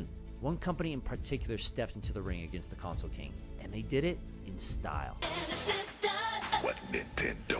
So with the release of Sega Genesis in 1989 and the media campaigns on full blast, the second console war began. These two Japanese companies fought for Nintendo. Κάνανε ρε μάλακα για να μην τους πάνε μέσα. dominance, each fighting over specs, gameplay, and IP, with Sega creating Sonic to rival the mustache plumber. Commercials, advertisements, bits, these companies fought incessantly, and it seemed like the console industry would be dominated by Sega and Nintendo forever, until a third Japanese company entered the arena.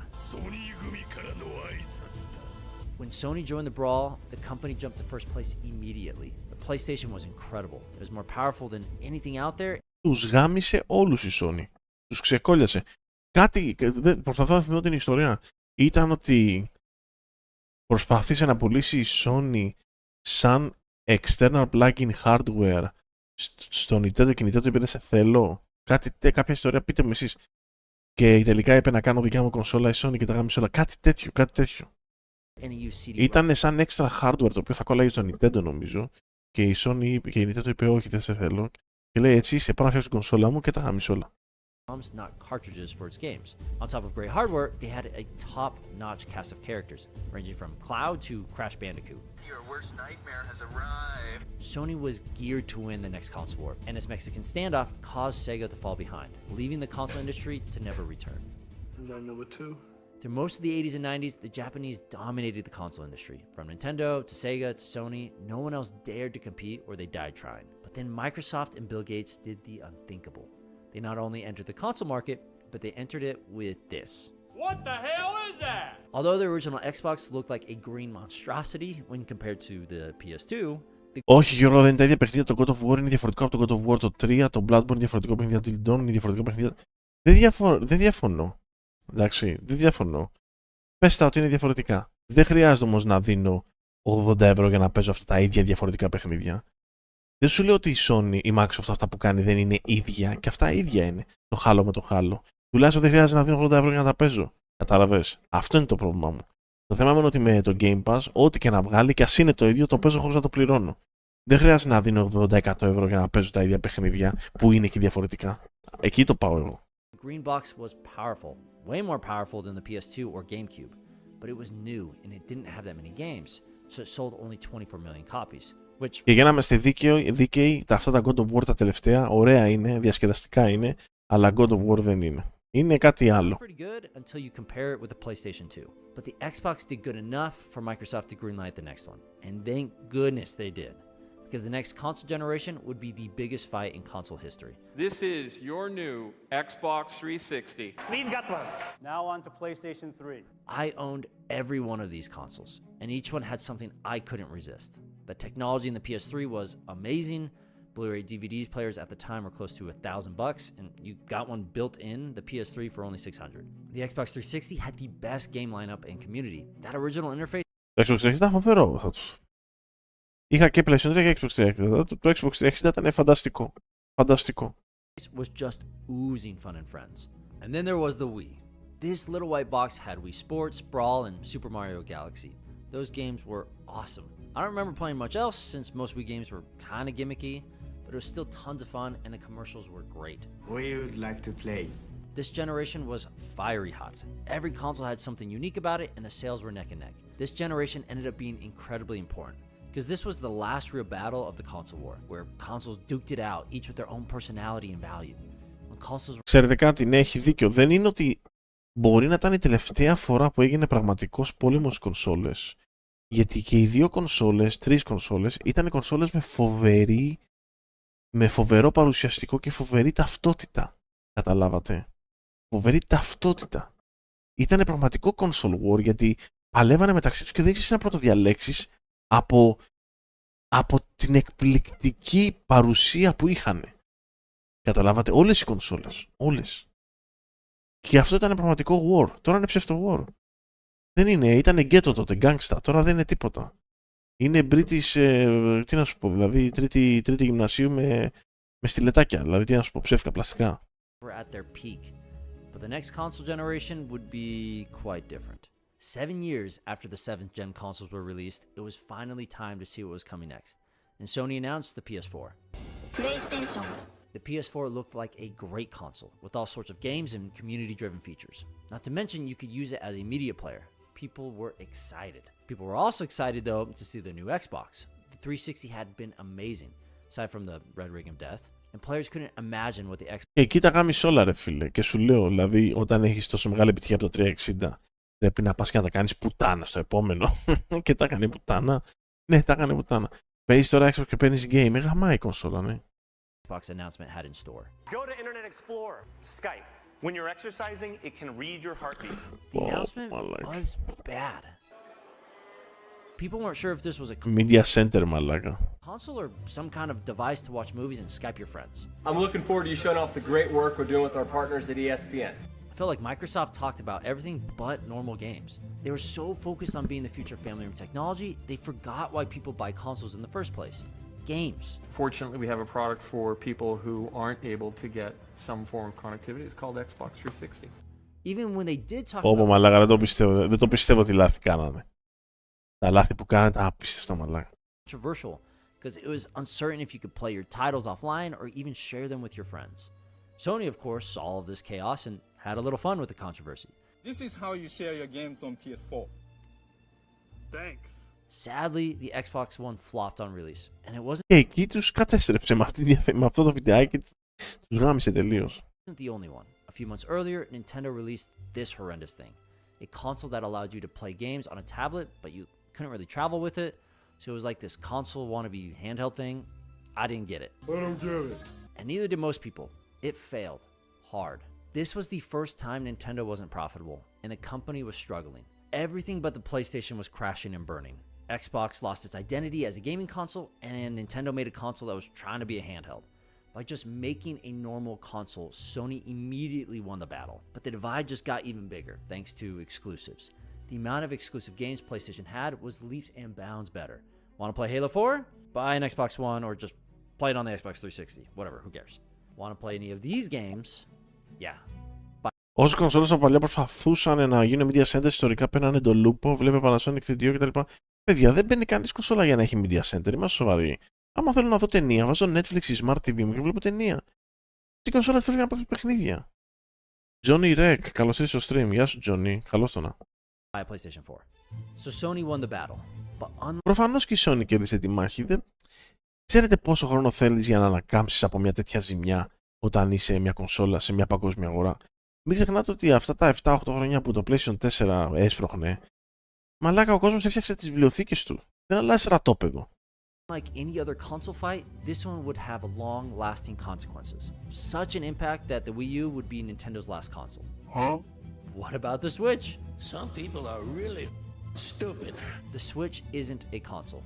It may sound crazy, but hear me out. Let's look at the creation of the Wii U, and I think it will explain why the Switch isn't what we normally define as a home console.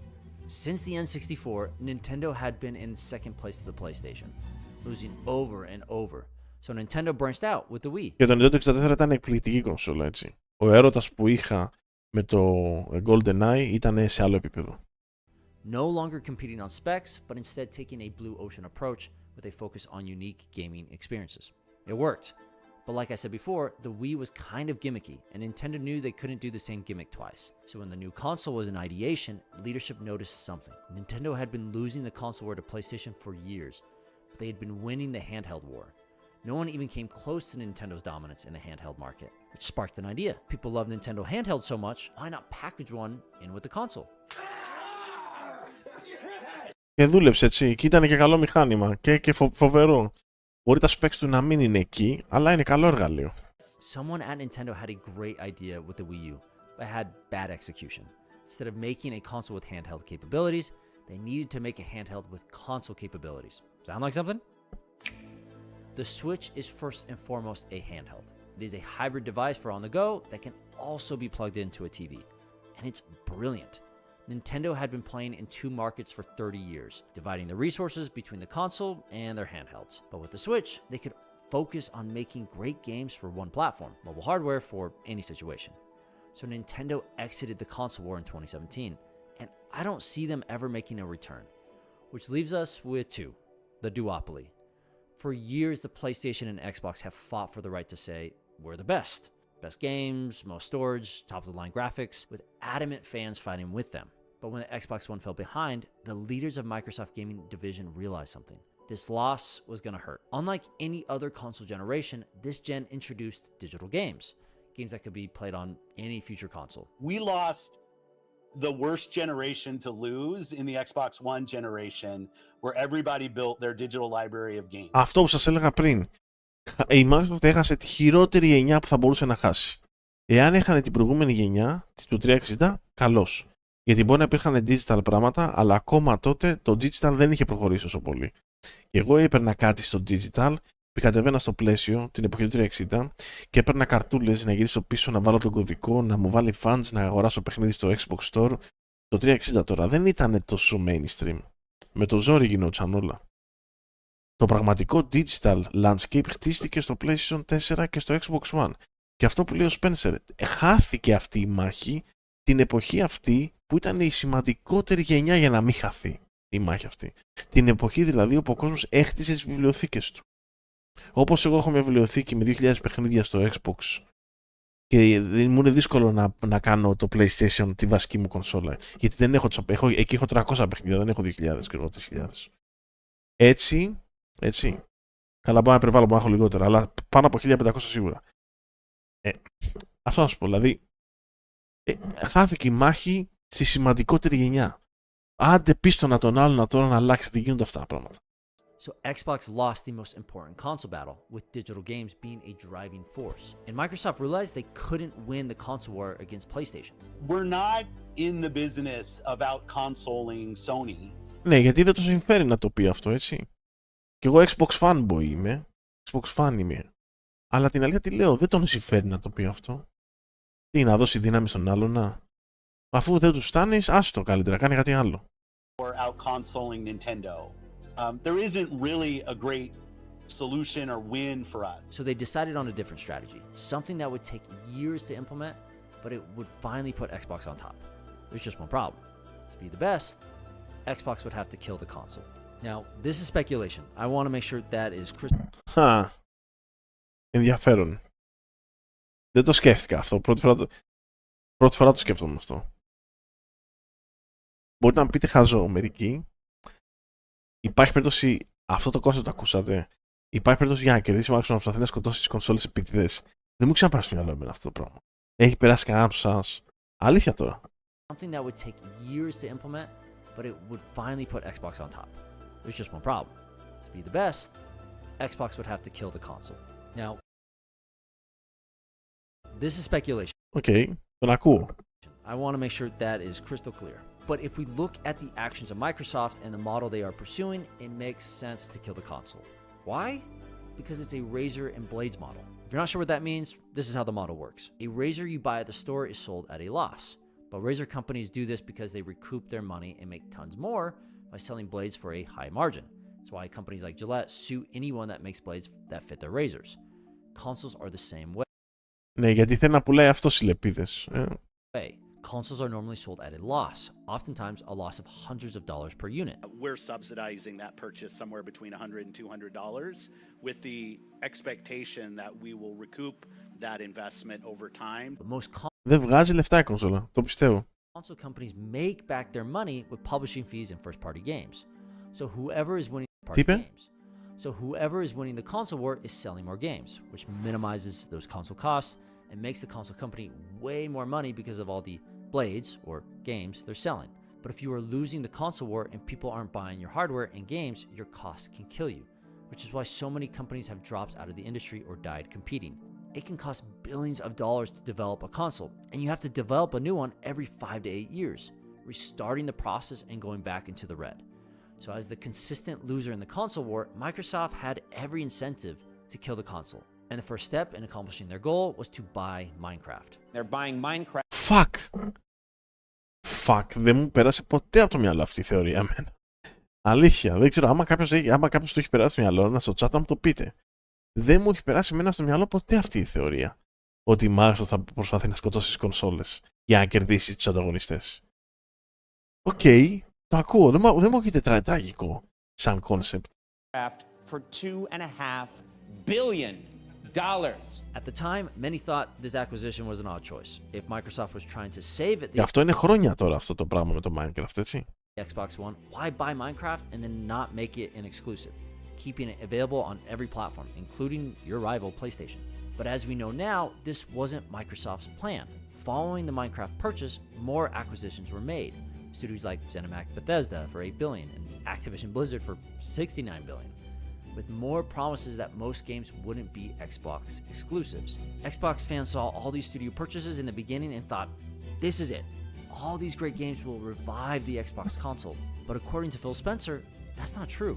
I see it out there. I see commentary that if you just build great games, everything would turn around. It's just not true.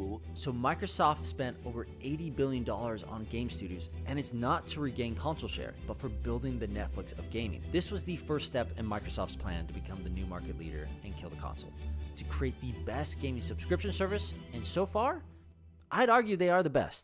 Game Pass is cheap and it's versatile. It's got great games and exclusives. It's got some issues. Αυτό έχει κάποια λογική εξήγηση. Εάν η Microsoft προσπαθεί να τραβήξει ό,τι μπορεί κάτω από τα φτερά της σαν publisher για να μπορεί να ελέγχει την αγορά με ό,τι υπάρχει εκεί έξω, έχει πετυχημένο να τραβήξει και τη Sony γύρω από αυτό.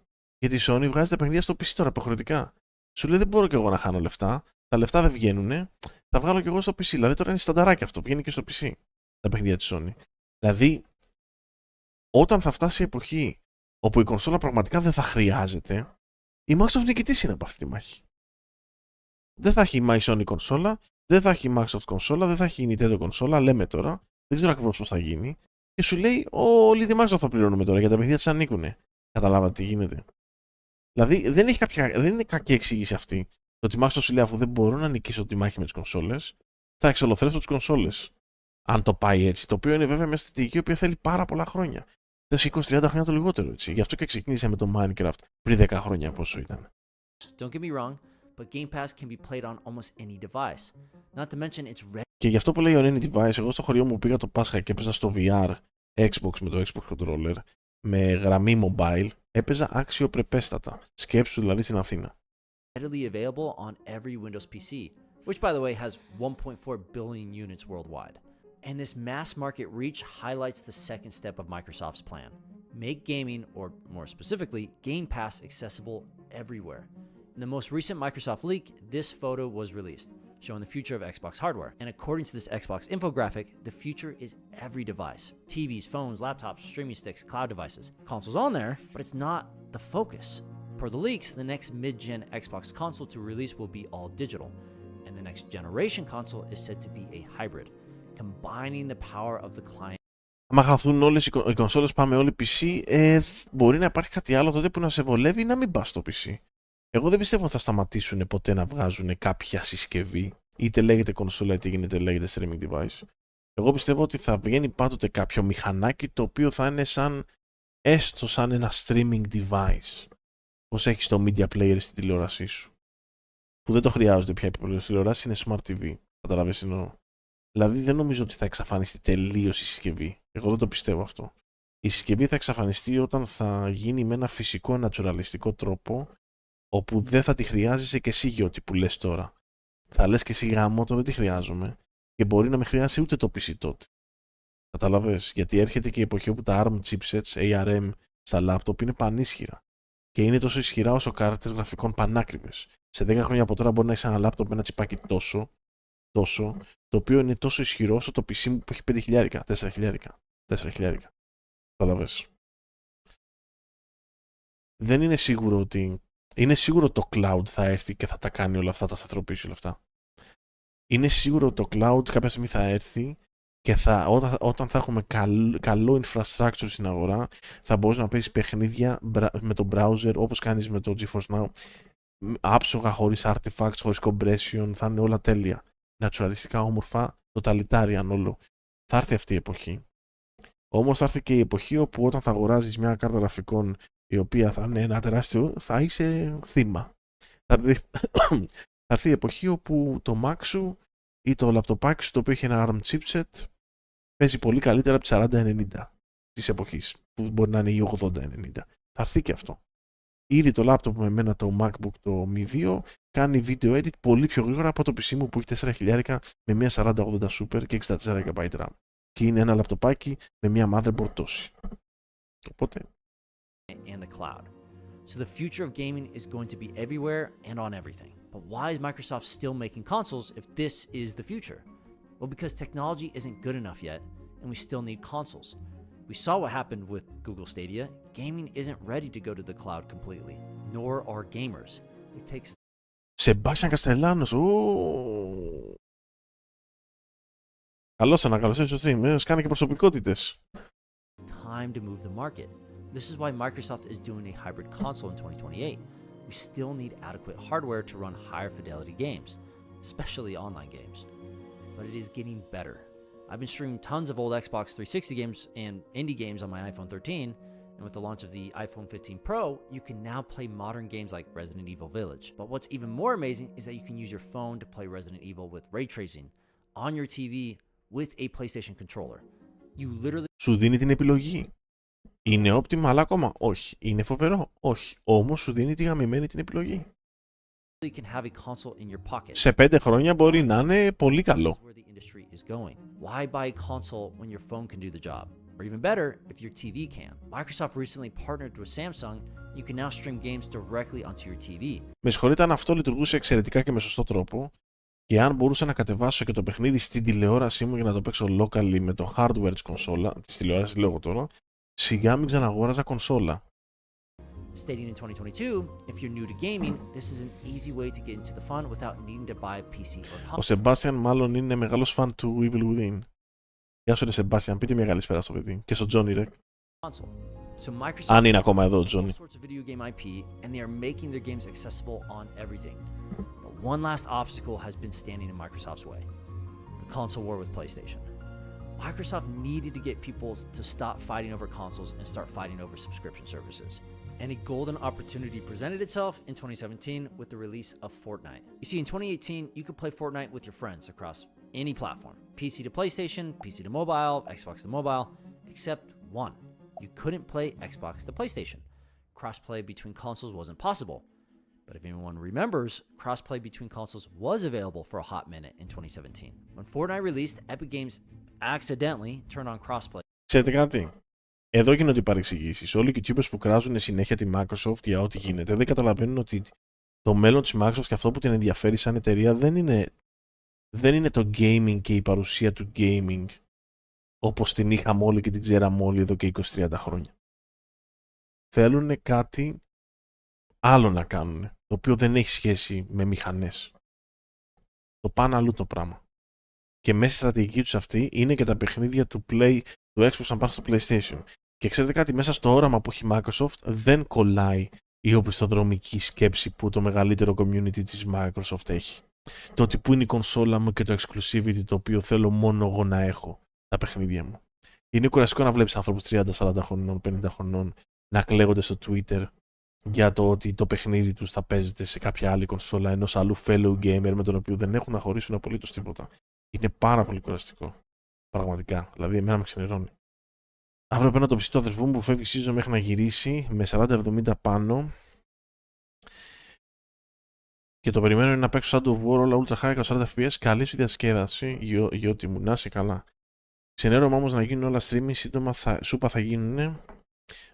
Όλα τα games χωρίς πρωτότυπες ιδέες ίσως δεν είναι απαραίτητο. Μπορεί να δώσει περισσότερα resources για να φτιάχνονται καλύτερα παιχνίδια όταν δεν δίνονται resources στο να φτιάχνονται κονσόλες. Ίσως. Πρέπει να το δούμε αυτό. Θα φανεί. Ο Johnny Rec λέει ωραίο live και ωραίο βίντεο. Σε ευχαριστώ πάρα πολύ για την υποστήριξη. Όλοι οι καινούργοι άμα γουστάρετε κάνετε sub. Επιβεβαιώνει στον ερχομό του Evil Within 3. Ξέρεις κάτι που δεν ξέρουμε? Ξέρεις κάτι που δεν ξέρουμε? Εμείς ελπίζουμε και θα ελπίζουμε μέχρι να πεθάνουμε. Εγώ τουλάχιστον. Between consoles. Epic claimed it was a bug and crossplay was fixed, but players weren't dumb. We saw what was possible and the cat was out of the bag. Cross-platform play between consoles was totally on the table. It was literally just a click of the mouse away. Άκου ότι γυρίσανε εκεί πάνε οι μαλάκες, ότι είναι λέει bugged, ότι άνοιξε το crossplay, λέει, ήταν ένα mistake, είναι λάθος. Λες και αυτά τα πράγματα γίνονται development κατά λάθος. Crossplay was fixed But players weren't dumb. We saw what was possible, and the cat was out of the bag. Cross-platform play between consoles was totally on the table. It was literally just a click of the mouse away. Crossplay between PlayStation 4 and Xbox One is very easy to execute. But Sony didn't like that. As a console leader, you don't want cross-platform play with your competitors. Online exclusivity was a core tenet of the hardware at the time, and it helped PlayStation. Και αυτή τη στιγμή είναι στανταράκι αυτό το πράγμα. Παιχνίδια χωρίς crossplay, cross-save, cross αυτά δεν τα παίζει κανένας. Dominate Xbox. If you can only play games with your friends on the PlayStation Network, then your friends are going to buy a PlayStation, not an Xbox. But if you eliminate that exclusivity, you remove a reason to buy a PlayStation or even a console.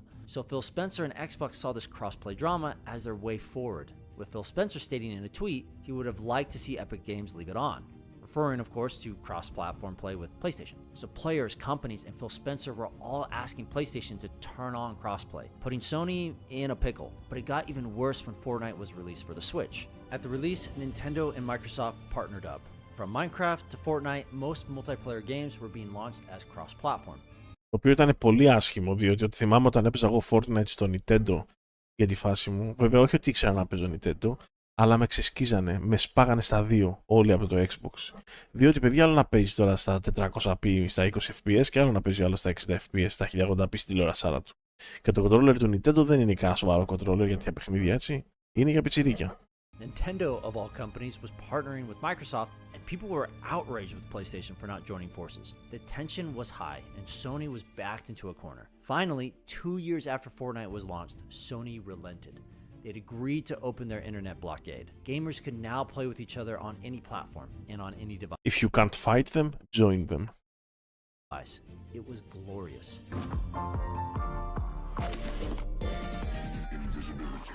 But by removing player exclusivity. Johnny Reg, ευχαριστώ για το sub. Παιδιά, είμαστε αρκετά ατομάκια. Όσοι γουστάρετε, πατάτε ένα like. Θα βοηθήσει πολύ το βίντεο να ανέβει στον αλγόριθμο. Τυπήστε ένα like να το ανεβάσουμε το stream. Ευχαριστώ για το sub, Johnny μου. On consoles, crossplay destroyed the reason for a console war. Why fight over which console is better when we can all play together? Yeah, specs were still important, but most people understood Xbox and PlayStation are basically the same technologically. And if you really care about specs, you are part of the PC master race. Silly console peasants! The only thing that still matters is exclusives. But with the... Για αυτό που σας έλεγα πριν, είναι δυνατόν. Αυτό έχει σημασία, ρε φίλε. Όλοι οι gamers, άσχετα με τα κραξίδια τώρα, πρέπει. Εγώ θέλω τα παιχνίδια του Xbox να τα παίζουν όλοι στο PlayStation. Αυτό θέλω. Να βρουν οι εταιρείες άλλους λόγους να πουλάνε τις κονσόλες, δεν με ενδιαφέρει. Το exclusivity δεν πρέπει να υπάρχει στο χώρο του gaming. Ποτέ δεν θα πρέπει να υπάρχει. Αυτά είναι μαλακίες. Και σίγουρα και πεθαίνει κιόλας, έτσι. Είναι στα τελευταία του το exclusivity. Είναι στα τελευταία του. Απλά τα πράγματα. Introduction of all these cross-platform subscriptions, we won't get console exclusives in the near future. Now, fans of course have still fought over which console is better, keeping the battle flag flying for years after the Fortnite charade. But Microsoft put a stop to that and officially ended the war in June 2023, stating in their lawsuit against the FTC, Xbox has lost the console wars. Microsoft surrendered. They waved the white flag and it surprised everyone. No one has ever admitted to losing the console war. Not in television, not Sega, not Nintendo, not even the KFC oven console. They just moved on or died. But Microsoft admitted they lost because they don't care anymore. The home console isn't the future and they know it. Which is also why Sony was so strongly against the acquisition of Activision Blizzard. Sony CEO knew that Microsoft would not exclude Call of Duty and most other games from PlayStation. He knew this acquisition would do little to affect PlayStation games in the near future, but Sony tried to block this acquisition because they fear what's coming next. A future of cloud gaming without consoles. Which is what the Activision Blizzard lawsuit was really about. Change is the bane of all industry leaders. Just like Kodak, who had 95% of the photography market, but then went bankrupt because they didn't shift to digital. Or Blockbuster, who could have bought Netflix for $50 million, but didn't because they were focused on brick and mortar. It's hard to innovate when you're at the top. So if you're Sony, you want the console to survive and thrive. You don't want to compete against Microsoft on new terrain. Sony loses out on... Και είναι new terrain αυτό για τη Sony. Αυτό προσπαθεί.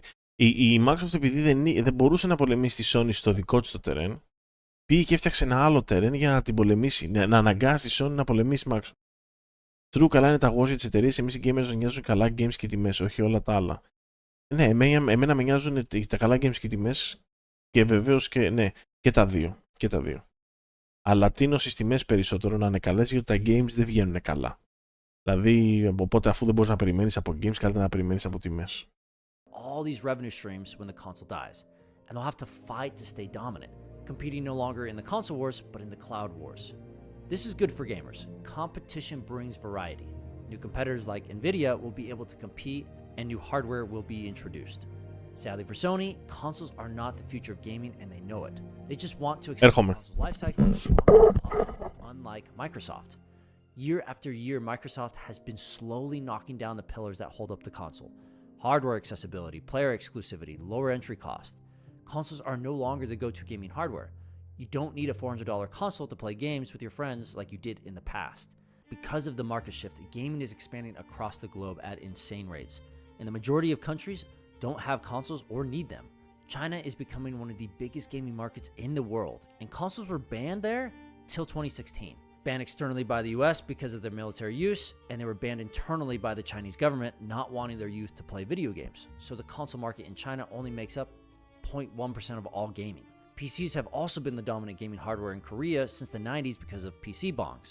And think about India. They have the largest population in the world, and the gaming market is growing rapidly there. But what platform do you think they're going to play games on? Consoles aren't... Ναι, και να τους δώσεις στην Ινδία που έχουν τόσο πολύ κόσμο, ρε φίλε, δεν πρέπει να τους δώσεις. Δηλαδή δεν πρέπει να οικονομήσεις από εκεί. Έτσι δεν γίνεται. Πρέπει να οικονομήσεις από εκεί. Nearly as accessible in India as they have been in the West. But they have phones, TVs, and computers readily available. What platforms do you think game developers will want to develop for? Consoles? No way. It doesn't make sense. You can reach a much bigger audience on other platforms at a much lower cost. Do I think consoles will completely die out and go away?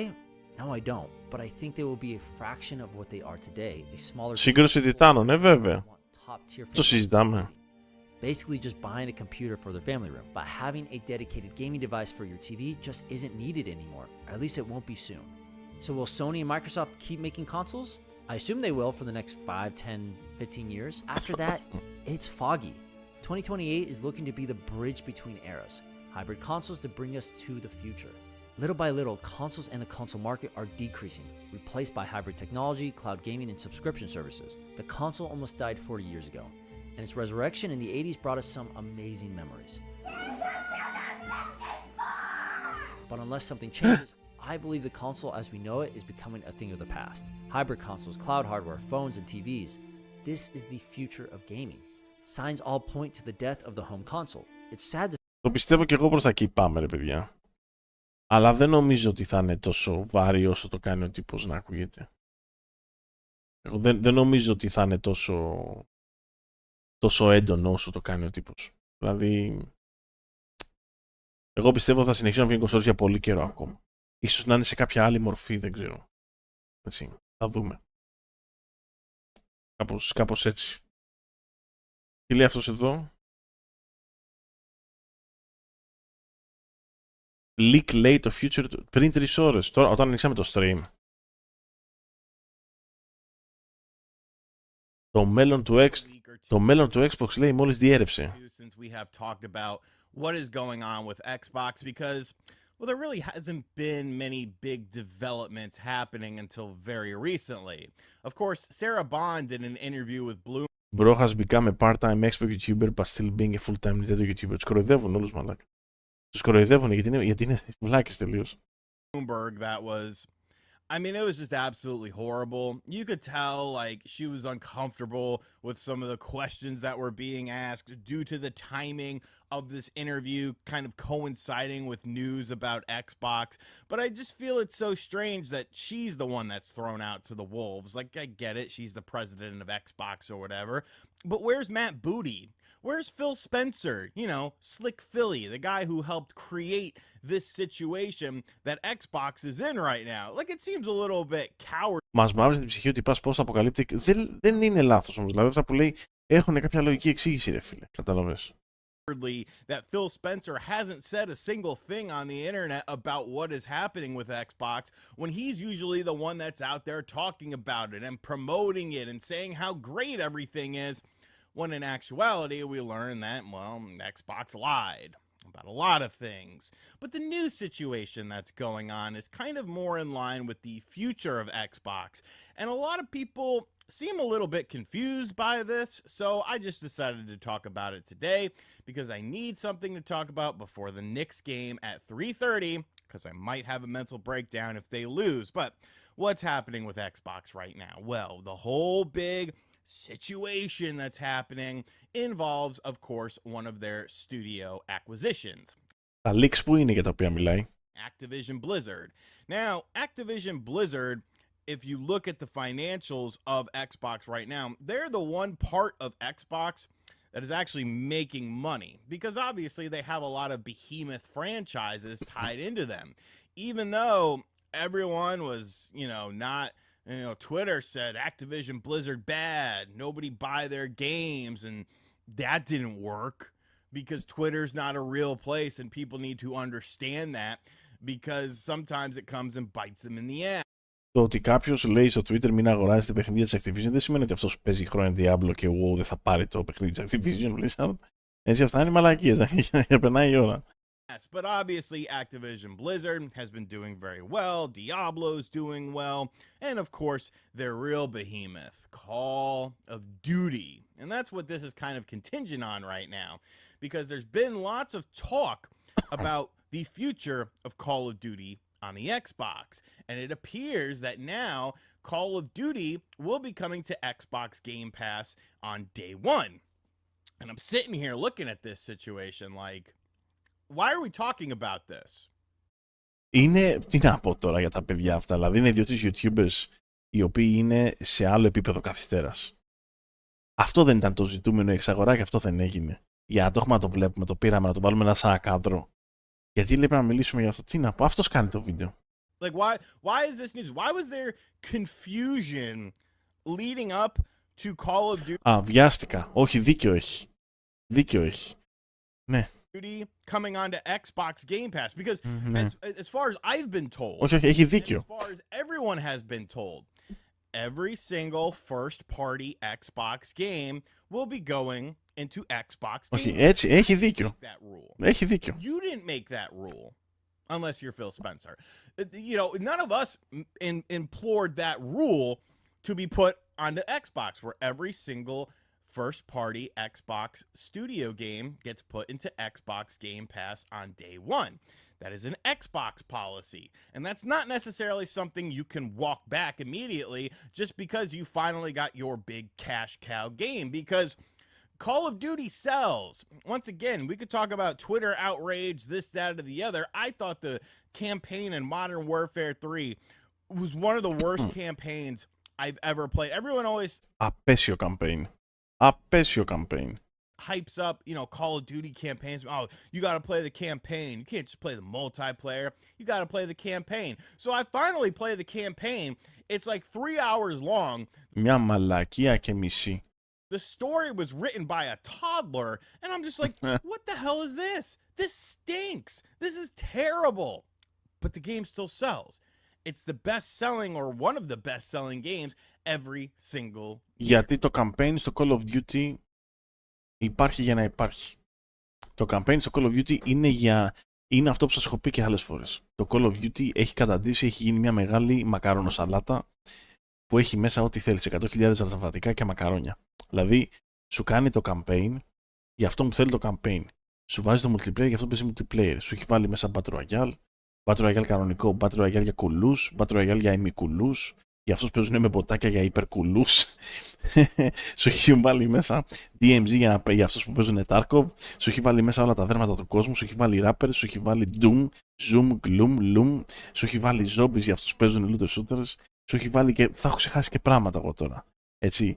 Στα έχει βάλει όλα μέσα στο Call of Duty. Όλα. Σου έχει βάλει Ground War για να παίζουν αυτοί που παίζουν Battlefield. Στα έχει βάλει όλα. Τα έχουν κάνει μέσα ένα μπουρδέλο στο παιχνίδι. Και το campaign λοιπόν το έχουν βάλει απλά για να το βάλουν. Σου λέει τι, θα βγάλουν ένα παιχνίδι και θα κλαίνουν όλοι ότι δεν έχει campaign. Τουλάχιστον πριν κάμποσα χρόνια που είχαν βγάλει το Black Ops με το Battle Royale του 18, πώς λεγόταν. Πείτε το όνομά του στο chat. Πείτε το Battle Royale το πρώτο που βγάλε. Έλα ρε στο Black Ops 4. Τέλος πάντων, τουλάχιστον υπήρχε μια ψηλοταυτότητα εκεί. Μπορεί να μην έβγαλε campaign, αλλά σου είπε multiplayer και royale. Και τελειώσαμε εκεί. Και το Call of Duty εγώ θα το εκτιμούσα πολύ περισσότερο αν ήταν έτσι. Ότι κοίταξε να δεις campaign και multiplayer. Και royale θες, βάλε και royale χωρίς όμως έξτρα μαλακίες μέσα. Δεν γίνεται να παίζει ένα παιχνίδι και να γενικά είναι γεμάτο καμπανάκια. Δεν γίνεται αυτό το πράγμα. Παντού, μαλάκα, μόνο καμπανάκια έχει το παιχνίδι. Σκοτώνεις κάποιον, καμπανάκι. Χέζεις, καμπανάκι. Κάνεις slide, cancel, μαζεύεις χειροβίδες. Όλα του είναι. Για όλα γαμά σου φουσκώνει τα αρχίδια το παιχνίδι συνέχεια. Είσαι ο καλύτερος, σου λέει. Ό,τι και να κάνεις και πόρτα να ανοίξεις και να την κλείσεις και να σκοτώσεις κάποιον και να σε σκοτώσει κάποιος, το παιχνίδι σου φουσκώνει μόνιμα τα αρχίδια. Συνέχεια. Ότι είσαι ο καλύτερος του χωριού και δεν είσαι τίποτα, είσαι ένα 0. Και το Warzone αυτή τη στιγμή είναι το abomination. Το απόλυτο abomination είναι το Warzone αυτή τη στιγμή. Μπαίνεις μέσα να παίξεις και άμα δεν είσαι από αυτούς τους καμένους που παίζουν 10 ώρες την ημέρα, δεν μπορείς να παίξεις. Κάποτε το Warzone το παίζαμε και περνάγαμε καλά. Και είχαμε και λίγο χρόνο. Και παίζαμε και περνάγαμε καλά. Και τώρα μπαίνεις στο Warzone μέσα και όλοι γαμάνε. Όλοι γαμάνε. Όπως έγινε το παιχνίδι αυτό. Όλοι είναι pro players, man. Όλοι. SBMM παντού και Άγιος ο Θεός. Σου έχει 1000 τρόπους να κερδίσεις, να χάσεις, UAV, εκρηκτικά, βόμβες, πυράβλους, πυρηνικά, 1002 πράγματα, με συστήματα, μηχανήματα, γκατσετάκια, σκατάκια να κερδίζουν όλοι. Sorry παιδιά, όλοι να κερδίζουν. Για να βγάλει λεφτά. Για να πουλάει σε όλους. Για να πουλάει σε όλο τον κόσμο. Καταλάβατε. Είχε και Νίκη Μινάς skin. Είχε και Νίκη Μινάς.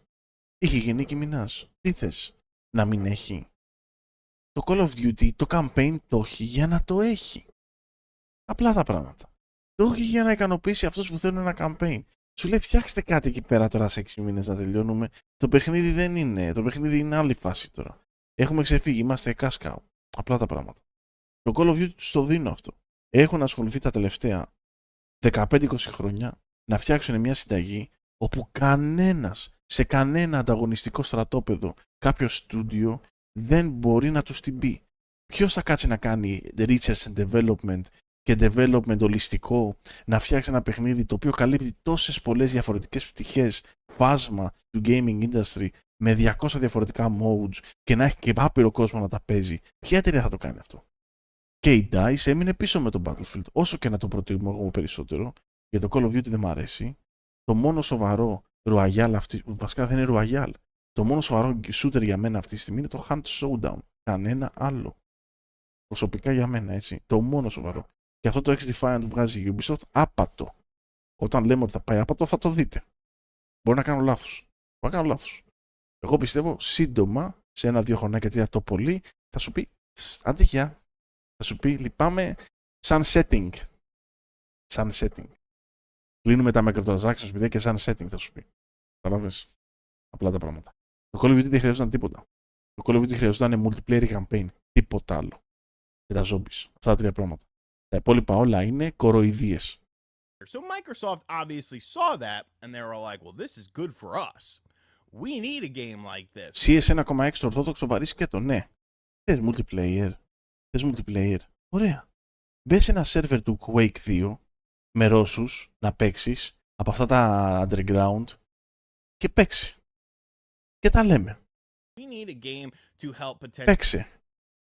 Αν θα παίξεις. tip the scales without really thinking about all the stuff that they've said about Xbox Game Pass and how first-party games work on it. I feel absolutely no sympathy for Xbox in this situation because, like I just said, it's a self-imposed thing. It's like stabbing yourself in the arm and being like, well, why is my arm bleeding? Xbox is the company, if I need to remind you, that they said the games that they were showing were coming out within the next 12 months. The 3 games they showed were Starfield, Forza 8, and... Έχει δίκιο σε αυτό. Έχει δίκιο. Αλλά το Xbox οφείλει να έρθει day one. Redfall. 2 of those games did not come out in that 12-month period. They needed more time. Έχει δίκιο. The one game that did come out, which was Redfall, was obviously the sacrificial lamb. This game was not ready, but they looked at the situation and they were like... Κανένα παιχνίδι δεν ήταν έτοιμο. Ούτε ένα. Έχει δίκιο. Ούτε τα υπόλοιπα ήταν έτοιμα. Και το Hellblade 2 θα είναι έτοιμο, ξέρετε γιατί?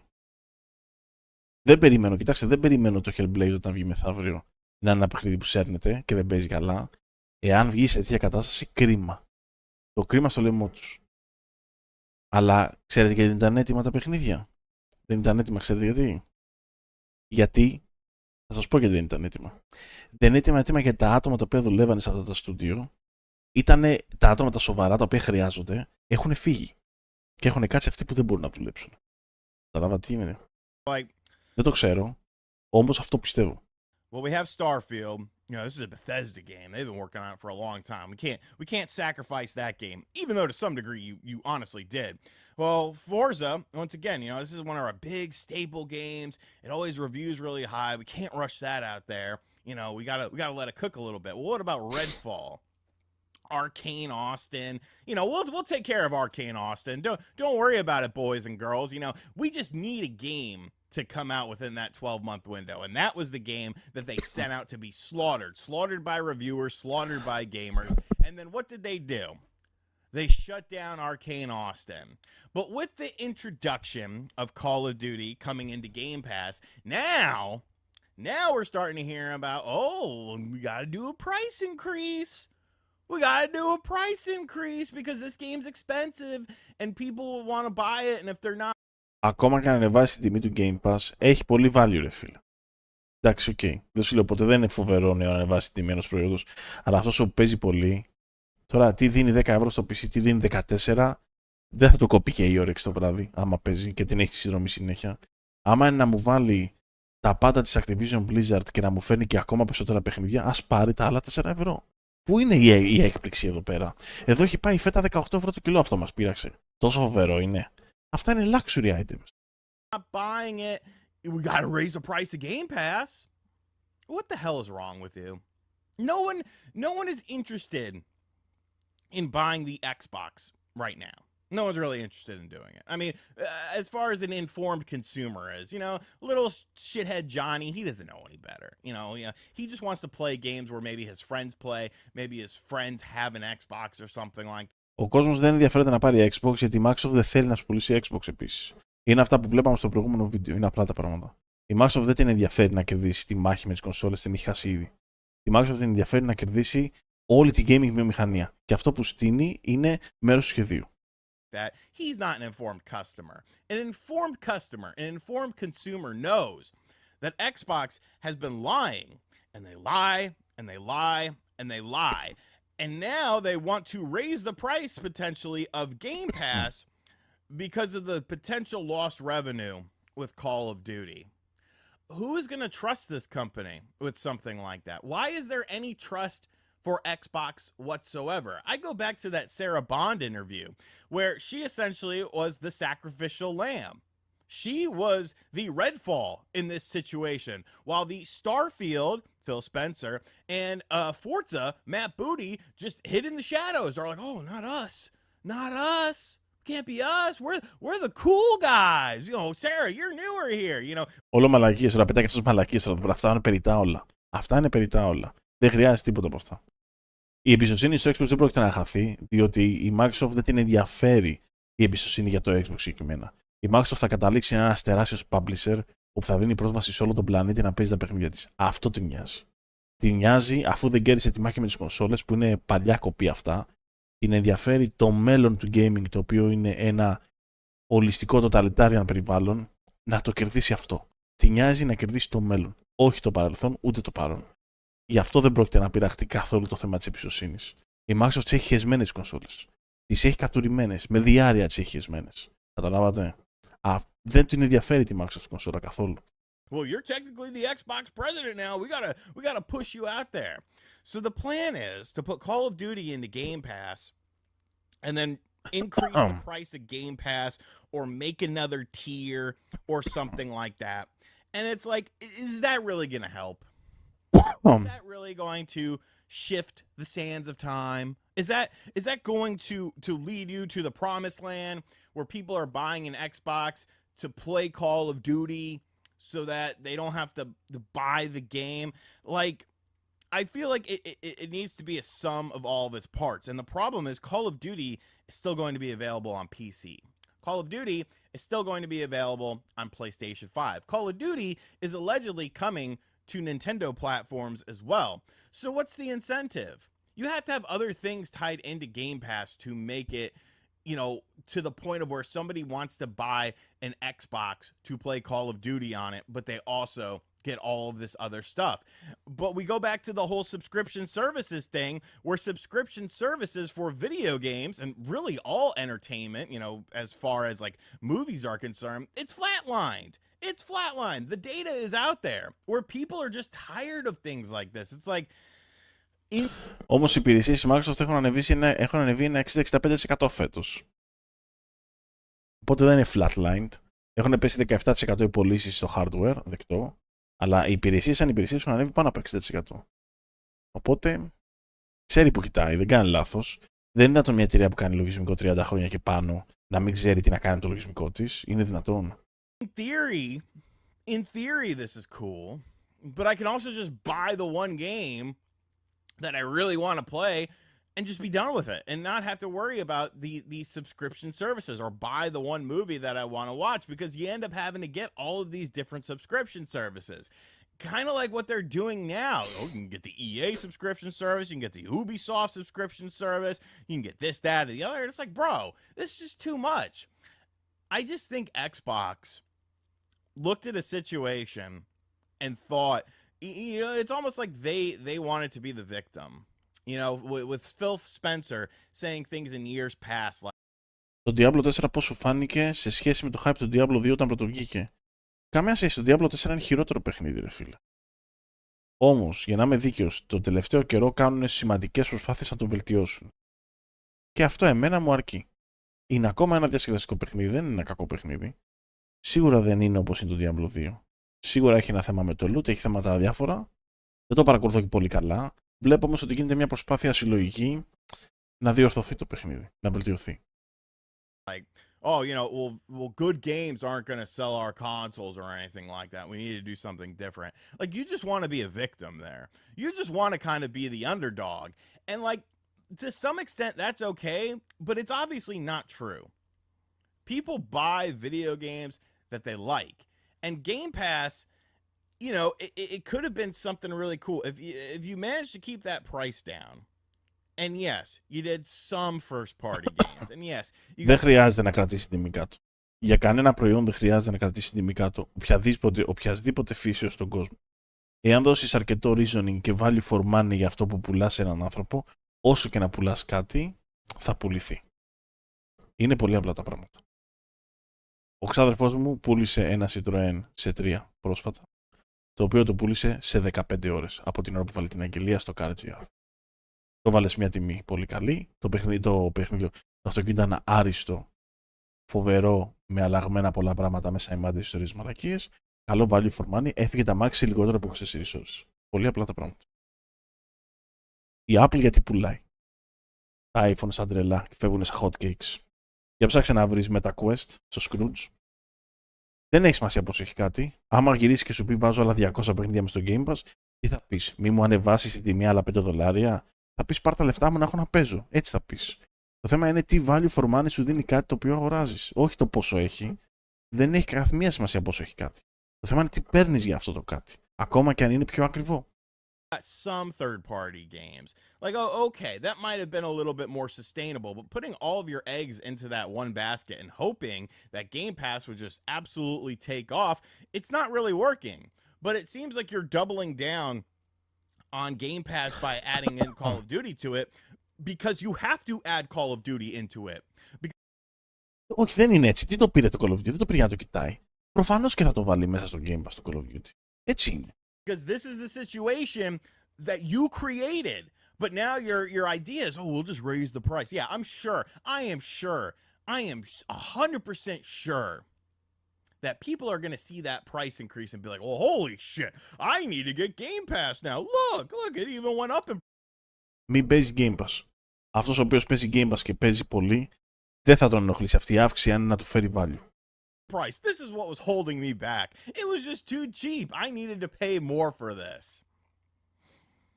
And really, at the end of the day, you can't trust Xbox. You can't. You can't. I'm sorry. All trust is gone until further notice with this company.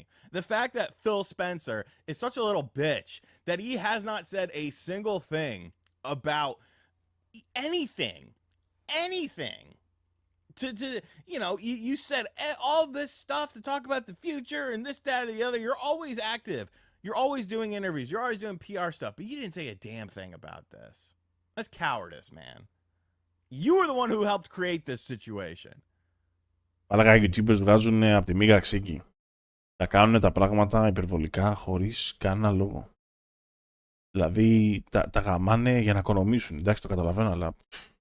And then you're just like, Sarah, handle it for me, please. I can't handle the people. So Call of Duty's... Λες και ξέρει αυτός τι έγινε από πίσω τώρα. Behind the scenes. Λες και έχει ιδέα αυτός. Είναι, λέει, υποκριτές και ψεύτες, λέει, και βάλανε, λέει, αυτοί να βγει μπροστά. Λες και ξέρει τι έγινε. Allegedly coming into Game Pass, which shouldn't be a surprise because this is a self-imposed Xbox thing. Το λέει, λες και είναι κακό αυτό. Ότι αυτό μαχαιρώθηκε, λέει. Ευτυχώς που έρχεται στο Game Pass το Call of Duty. They created, and then they're probably going to raise the price of it as well. Is it really going to be worth it? Like, how are you going to... Here's the thing. Are you going to add in a new tier? And if so, are only select... Like, is Indiana Jones only going to be in the higher tier? Εικασίες, θα βάλεις, λέει, άλλο tier, λέει. Fuel to the fire. Και θα είναι μόνο για συγκεκριμένους παίχτες, λέει. Μόνοι τους στη φωτιά. Fuel στη φωτιά, μαλάκα, για να οικονομάνε. Κοίτα εδώ.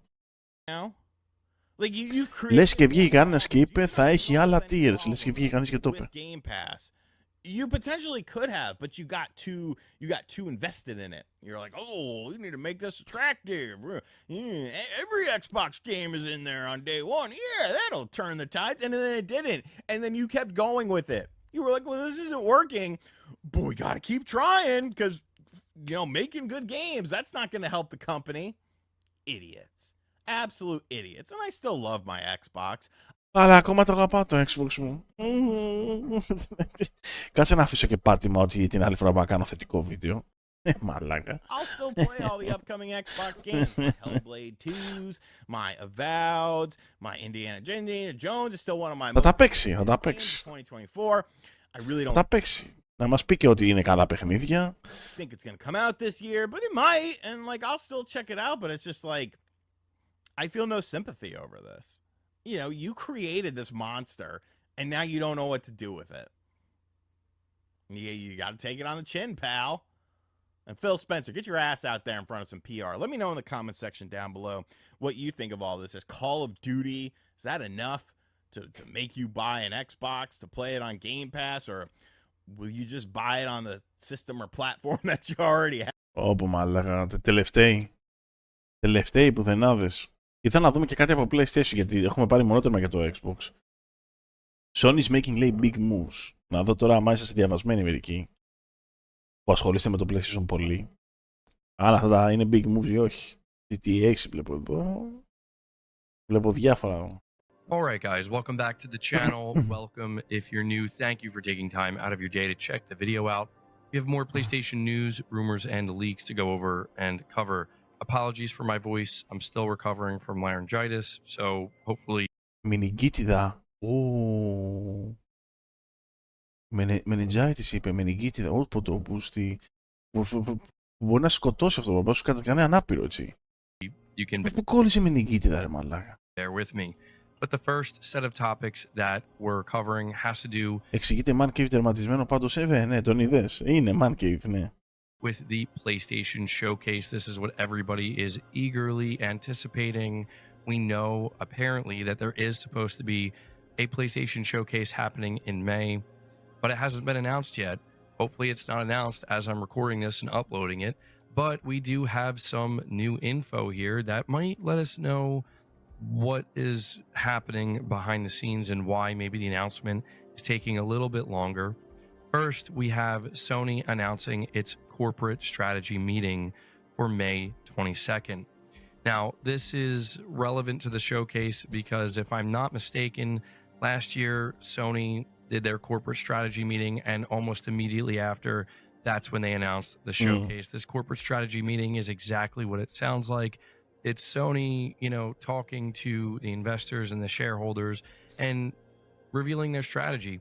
I'm actually really interested to learn what Sony's going to say in this corporate strategy meeting, because they did confirm that they're going to kind of lay out a long-term plan and their long-term strategy. Και νομίζω ότι έχουν βάλει 2 CEOs, έχουν πάρει 2 CEO για το Sony Division, για το PlayStation Division.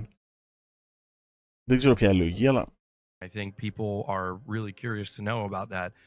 But we also have another insider, that being Nate Drake, over on the Reset Era forums. He comes in and basically is answering some questions for people. The question is Sony still hosting a showcase in May? And he simply replies, Sony still likes May. So this is another reliable insider, just kind of letting everybody know it's still happening this month.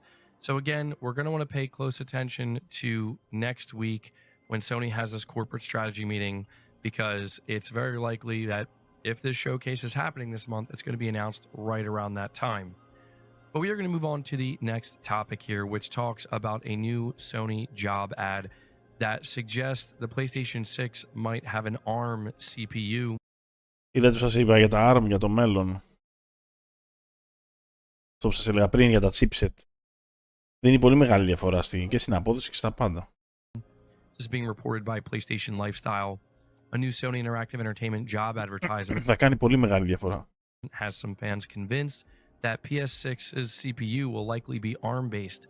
The job is for system software development and will task the incumbent with ensuring that games and programs are compatible across different architectures. ARM processors have seen rapid advancement, with major companies including Microsoft and Apple opting for custom ARM-based chips. In fact, there have been rumblings that the next Xbox will be switching from x86 to ARM. During last year's court showdown between Θα είναι λοιπόν η εποχή των ARM η επόμενη γενιά. Microsoft and the FTC, a number of internal documents ended up leaking. One of those documents was a Microsoft presentation which suggested the company is entertaining the idea of building a next-gen based ARM architecture. So this is something that we do have to understand. You know, it's not confirming it necessarily. It just seems to be insinuating that this may be what Sony is striving for. But we have a somewhat of a follow-up to this, where being reported by καινούριο portable. PlayStation Portable. Κάτι σαν το PSP και το PS Vita δηλαδή. WCCF Tech, it says Sony may be gearing up to return to the handheld market with a new PlayStation Portable that will be capable of running PlayStation 4 games, according to rumors circulating online. As reported on the Reset Era forums, Russian journalist Anton Logvinov, who was among the first ones to confirm PlayStation exclusives would be coming to PC years before the official confirmation, he revealed on Telegram that the Japanese company is working on a new PSP capable of playing PS4 games. This isn't the first time we've heard about Sony. Θα μ' άρεσε και εμένα αυτό. Θα το γούσταρα. Το PSP μου βασικά το έχει πιάσει σκόνη τελείως. Αλλά ναι, θα ψινόμουν πολύ. Working on a new PlayStation portable system. In February, Moore's Law is Dead talked about how Sony is actually already working behind the scenes on a new handheld, a dedicated handheld that is capable of running PS4 games and maybe some select PS5 games. So the question really is this the same system, right? Is this the same thing between these two sources here? And what does this have to do with the PlayStation 6 job listing and an ARM CPU? Well, I don't necessarily know that there are tethers between these two, but what it does seem to indicate is that Sony is planning to do some very different things potentially with the next generation of PlayStation. And so with the PlayStation 6, we could see Sony do some very different and potentially unique things. And the fact that we are getting some evidence here that they are apparently working on a dedicated handheld that's going to run PS. Εγώ ένα πράγμα θέλω να ξέρω μετά από καμιά δεκαετία τα PC servers φυσικά και με το μηχάνημα θα παίξουν ή θα έχουν κόψει όλα τα updates. Δεν ξέρω, ρε φίλε. Πάντως τώρα δισκάκια παλιά δεν μπορείς να παίξεις το PS5. Έτσι δεν είναι? Πήρες την απάντηση. Είναι ρίσκο. PS4 games and maybe some PS5 games. Yeah, we could definitely see a different type of PlayStation generation with the PlayStation 6 and this new handheld. So just kind of wanted to report this to you guys. We now have two sources claiming that a dedicated handheld is in the works at Sony, and we're also hearing that the PlayStation 6 might have an ARM CPU. So let me know your thoughts about that down below. But we're moving to the next topic, which is a new PlayStation 5 game that has officially leaked out. So this is being reported by Insider Gaming. Tom Henderson says Lego and PlayStation are developing a new game named Lego Horizon Adventures. Last week, trademark finder Kirikostas Αλήθεια. Δηλαδή τι, crossover τα franchise. tweeted that Sony and Lego were soon to announce a collaboration of a well-known. Μάλλον κάνουν crossover τα franchise. They revealed the game, but as what seems to be obligatory from insiders these days, it was a vague tweet that just simply said a project was on the horizon.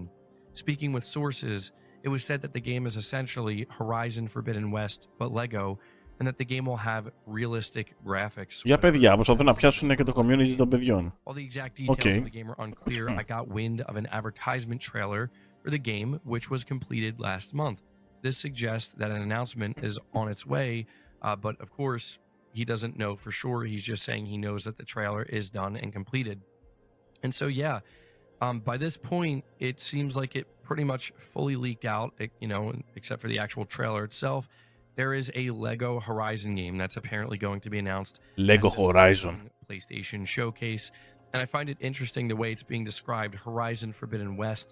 But Lego, I mean, is that like literally, is this just literally a Lego version of Horizon Forbidden West? Is it maybe the rumored multiplayer game? It's worth noting that this Horizon multiplayer game that Guerrilla talked about and officially confirmed they were working on, they did say in their official post that it will have a stylized art style and art direction. Could this be what they meant? But they just simply couldn't say, oh, by stylized we mean Lego. I don't know. It's pretty interesting. Εγώ πιστεύω θα είναι και για παιδιά, αλλά θα το έχουν φτιάξει με έναν τρόπο που θα είναι και για μεγάλους. Εγώ αυτό πιστεύω. Θα είναι και για τα δύο target groups. Lego Horizon games sound appealing to you, or does it seem like something that's just not going to pique your interest whatsoever, and it's going to be just kind of like, okay, there's the announcement, let's move on. Let me know in the comments below. I'm curious. Moving on to the next topic, we are talking about Summer Game Fest. PlayStation will officially be at Summer Game Fest.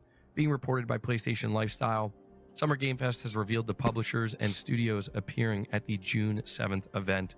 55 partners are participating, including big names like Sony and Xbox, and smaller players like Devolver Digital and Annapurna Interactive. So yeah, Summer Game Fest sounds like it's going to be packed this year. 55 partners is a lot. So to me, this seemingly confirms it's going to be another long Jeff Keighley show. Δεν μπορείς να ικανοποιήσεις και να ευχαριστήσεις όλα τα target groups, φίλε. Δεν γίνεται. Και δεν ξέρουμε τώρα αν θα είναι έτσι ακριβώς, αλλά δεν ξέρω τι να σου πω. Now, I have seen some people saying that, well, if Sony... Εμένα το Lego concept δεν με ενδιαφέρει ποτέ. Ενδιαφέρει το γιο μου όμως. Καταλαβαίνεις. You know, in May, because ο οποίος είναι 5 χρονών. They're going to be at a different event. Not necessarily, this is exactly what Sony did last year. They had a showcase in May, and then they did show up at Summer Game Fest with a reveal for Spider-Man 2, specifically the release date and some new concept art. So, or I think it was new concept art, but yeah, they did at the very least reveal the release date. And so, yeah, it seems like Sony's maybe going to do the exact same thing this year, where they're going to have a dedicated showcase. That's where they're going to reveal most of what they have, but they're going to save a little something for Jeff Keighley for Summer Game Fest. I think it's a pretty smart way of doing it. So let me know if you're planning on tuning in. I will be streaming it. We're moving on to the next set of topics, which talks once again about more Xbox games making their way to PlayStation. The first report here comes from Push Square, where they're saying that apparently inside of Microsoft, the corporate side is pushing for a no red line situation. Για το οποίο εννοώ red line situation, όπου δηλαδή όλα τα παιχνίδια του Xbox θα μπορούν να πάνε στο PlayStation. Και το οποίο εγώ συμφωνώ και εγκρίνω 100%. Σαν καταναλωτής, έτσι. Λέω ναι, βεβαίως να το κάνουνε. Όλα να πάνε στο PlayStation. Να παίξει περισσότερος κόσμος Halo και Gears of War. Xbox games. In other words, they are seemingly pushing to make it so that nothing is off limits when it comes to games they will bring to PlayStation. They say here a new report suggests that Microsoft's big boss Satya Nadella wants to bring more Xbox games to PlayStation as soon as possible. With the instant success of Sea of Thieves on Sony's platform, it was also apparently considered a key test. It seems like the writing is on the wall at this point. Microsoft leadership reportedly wants there to be a no red line, nothing at all stopping the company's most valuable IP, like Halo and Gears of War, from coming to competing platforms. That's according to Windows Central's Jez Corden. He's reporting that the operation is known internally as Latitude, so they actually named this strategy, which is interesting. I think it just goes to show that this is actually a long-term strategy. And it says here this operation plans to bring more Xbox IP to PlayStation and Nintendo, which is part of Satya Nadella and CFO Amy Hood's mandate to increase the margins in every department. The plan pushed by Microsoft leadership intends to push for everything coming over and to aggressively pursue this initiative. But apparently, Jez Corden is also reporting that inside of Microsoft, or what I would assume it would be on the Xbox side of things, there seems to be some debate and unease as to whether or not, like... Σίγουρα υπάρχει κάποιο debate. Σου λέει πρέπει να γίνει, δεν πρέπει να γίνει, το συζητάνε μεταξύ τους, πλακώνονται. Σίγουρα και εγώ συμφωνώ. Κάποιο debate γίνεται γύρω από αυτό. Αλλά πάντως πιστεύω ότι και εγώ ότι είναι καλή κίνηση. Το exclusivity δεν βοήθησε κανέναν, ρε παιδί. Πάνε εποχές που κάποτε αυτά χρειαζόταν και το να έχεις exclusive παιχνίδια ήταν απαραίτητο να ανεβάσεις τον brand σου. Τώρα πρέπει να βρεις ένα άλλο τρόπο να το κάνεις. Όχι κυνηγώντας τα exclusive games και κάνοντας gatekeeping, soft locking μεταξύ των community. Χρειάζεσαι άλλους τρόπους τώρα. Κάτι καλύτερο, εξυπνότερο. This is a good idea or... Σαν καταναλωτής λέω ότι ναι, να έρθουν τα παιχνίδια του Xbox στο PlayStation. Και γίνεται να έρθουν το PlayStation στο Xbox. Σιγά, αποκλείεται. Not. So there does seem to be some kind of pushback internally. We don't know where this is coming from, if it's maybe Phil Spencer or Sarah Bond or Matt Booty. It's hard to say, but there are apparently individuals within Microsoft that, are trying to essentially, I don't know if using the term stop Satya Nadella and Amy Hood from doing this, but at the very least make them kind of, hesitate a little bit. So it's going to be really interesting to see how this goes down. But we also have another insider report that claims more Xbox games are actually going to ship on PS5 this holiday. Again, from PlayStation Lifestyle, a known leaker has teased that some Xbox exclusive games will be making the jump to PS5 as soon as holiday 2024. Microsoft hasn't officially detailed its plans going forward, but its leadership continues to suggest that more games are on their way to other platforms. Εγώ το πιστεύω ακράδαντα περισσότερα παιχνίδια του Xbox θα έρθουν στο PlayStation και σύντομα. Δεν είναι μόνο αυτά. Η Microsoft θα συνεχίσει να βγάζει παιχνίδια στο PlayStation. Μπορεί να μην γίνει αμέσως, αλλά τα Χριστούγεννα μπορεί να του δώσει κάτι παραπάνω. Θα το κάνουν. Δεν γίνεται να πάει η Microsoft προς τη στρατηγική που θέλει, να το κάνει ακριβώς όπως θέλει, με το όραμα που έχει για το μέλλον. Έτσι, γιατί έχει ένα συγκεκριμένο όραμα η Microsoft. Δεν γίνεται να το πετύχει αυτό το όραμα χωρίς να στεναχωρήσει κόσμο. Κάποιος θα του στεναχωρήσει. Δεν γίνεται να μην στεναχωρήσει τον κόσμο, θα του στεναχωρήσει. Μέχρι να γίνει αυτή η μετάβαση και να συνηθίσουν όλοι, κάποια άτομα θα στεναχωρηθούν. Εκατομμύρια θα είναι αυτά τα άτομα, αλλά τι να κάνουμε τώρα, δεν γίνεται. The leaker in question is Reset Era user, once again, Nate Drake, who is considered pretty reliable. In response to a recent report that Microsoft executives don't have any red line in terms of which Xbox games will release on PlayStation, Nate Drake said that some of those games could be coming as soon as holiday 2024. There have been rumblings of Starfield being the next game to release on PS5, and although it's likely that we'll see that happen, Nate Drake suggested that it won't be one of the games actually coming this year.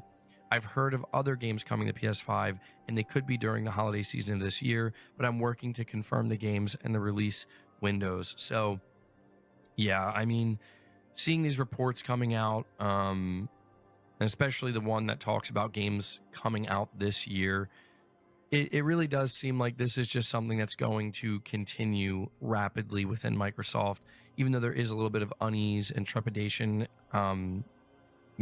The bottom line is Sea of Thieves did very, very well on PlayStation and likely made Microsoft. Και το Sea of Thieves είναι κάποιο άλλου είδους παιχνίδι. Δηλαδή θέλω να πω με αυτό ότι Είναι ένα παιχνίδι που δεν του πάει το exclusivity, δεν του πάει το Sea of Thieves να το έχει σε μια πλατφόρμα μόνο. Είναι ήδη από το 2016 αυτό το παιχνίδι. Έχει παίξει, έχει κάνει saturation μεγάλο στο Xbox. Βγάζει DLC, δεν το έχουν παρατήσει, βγάζει πολύ content, έχει πολύ community. Το αξίζει του παιχνιδιού να το παίξουν και σε άλλες πλατφόρμες. Για να μπορέσει αυτό το παιχνίδι να μεγαλώσει κι άλλο, να συνεχίσει να υπάρχει. Κινδυνεύει και η ύπαρξή του άμα δεν πάρει καινούριο content και άμα δεν συνεχίσει να βγάζει λεφτά. Είναι ένα παιχνίδι πετυχημένο, το οποίο έχει βγάλει χρήματα και συνεχίζει να βγάζει. Καλώς πήγε στο PlayStation το Sea of Thieves. Του πάει πάρα πολύ, όπως και το Grounded του πάει.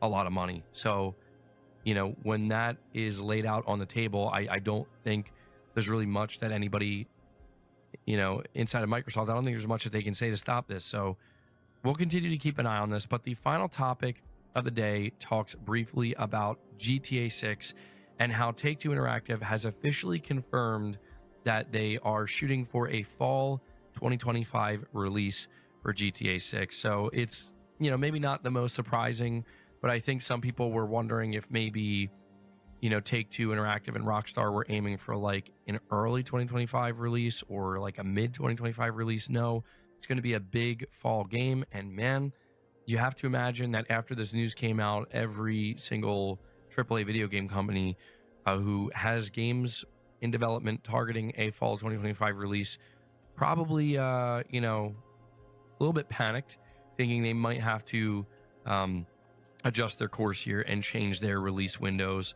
Because, man, you do not want to launch your game anywhere near GTA 6. I think that kind of goes without saying. But, yeah, we know that the PS5 Pro is coming out apparently this November. So it sounds like Rockstar Games is going to have basically like a whole year to work with the PS5 Pro hardware before they drop this game. So it's going to be really interesting, you know, to see how this game ends up performing on the Pro. Άμα το PlayStation Pro κάνει τόσο μεγάλη διαφορά στο performance όσο υπόσχονται τόσο καιρό τώρα, είναι καλό value για αυτούς οι οποίοι παίζουν PlayStation. Μακάρι δηλαδή, έτσι. Απορώ γιατί το Xbox δεν θέλει να βγάλει άλλη κονσόλα. Θα φανεί η διαφορά αν είναι τόσο καλύτερο το PlayStation. Θα φανεί άμεσα η διαφορά. But yeah, fall 2025, there you go. If there's any game that's going to come out that's really going to truly reinvigorate the home console market, it's going to be this game. So GTA 6, συμφωνώ και εγώ. Να δούμε θα γίνει με αυτό το GTA 6. Πάντως όταν βγει δεν θα παίζει πουθενά καλά, θα το δείτε. Οι κονσόλες θα σέρνονται και τα πισιά θα καίγονται. Λοιπόν, είδαμε αρκετά βιντεάκια απόψε. Καλή φάση. Γουστάρα πολύ την παρέα. Chat, ευχαριστώ πάρα πολύ. Θα την κάνω όμως τώρα. Πάμε για ύπνο σιγά σιγά. Πάμε να ξεκουραστούμε. Ευχαριστώ πολύ για τον χρόνο σας. Ευχαριστώ για την παρέα, για τους καινούριους subs στο κανάλι. Και θα τα πούμε πάλι αύριο. Εντάξει. Θα την κάνω για τώρα. Ευχαριστώ πάρα πολύ, μάγκες μου. Καλή ξεκούραση έχουμε σε όλους. Καλό βράδυ. Και τα λέμε later, έτσι. Καλή συνέχεια. Ευχαριστώ.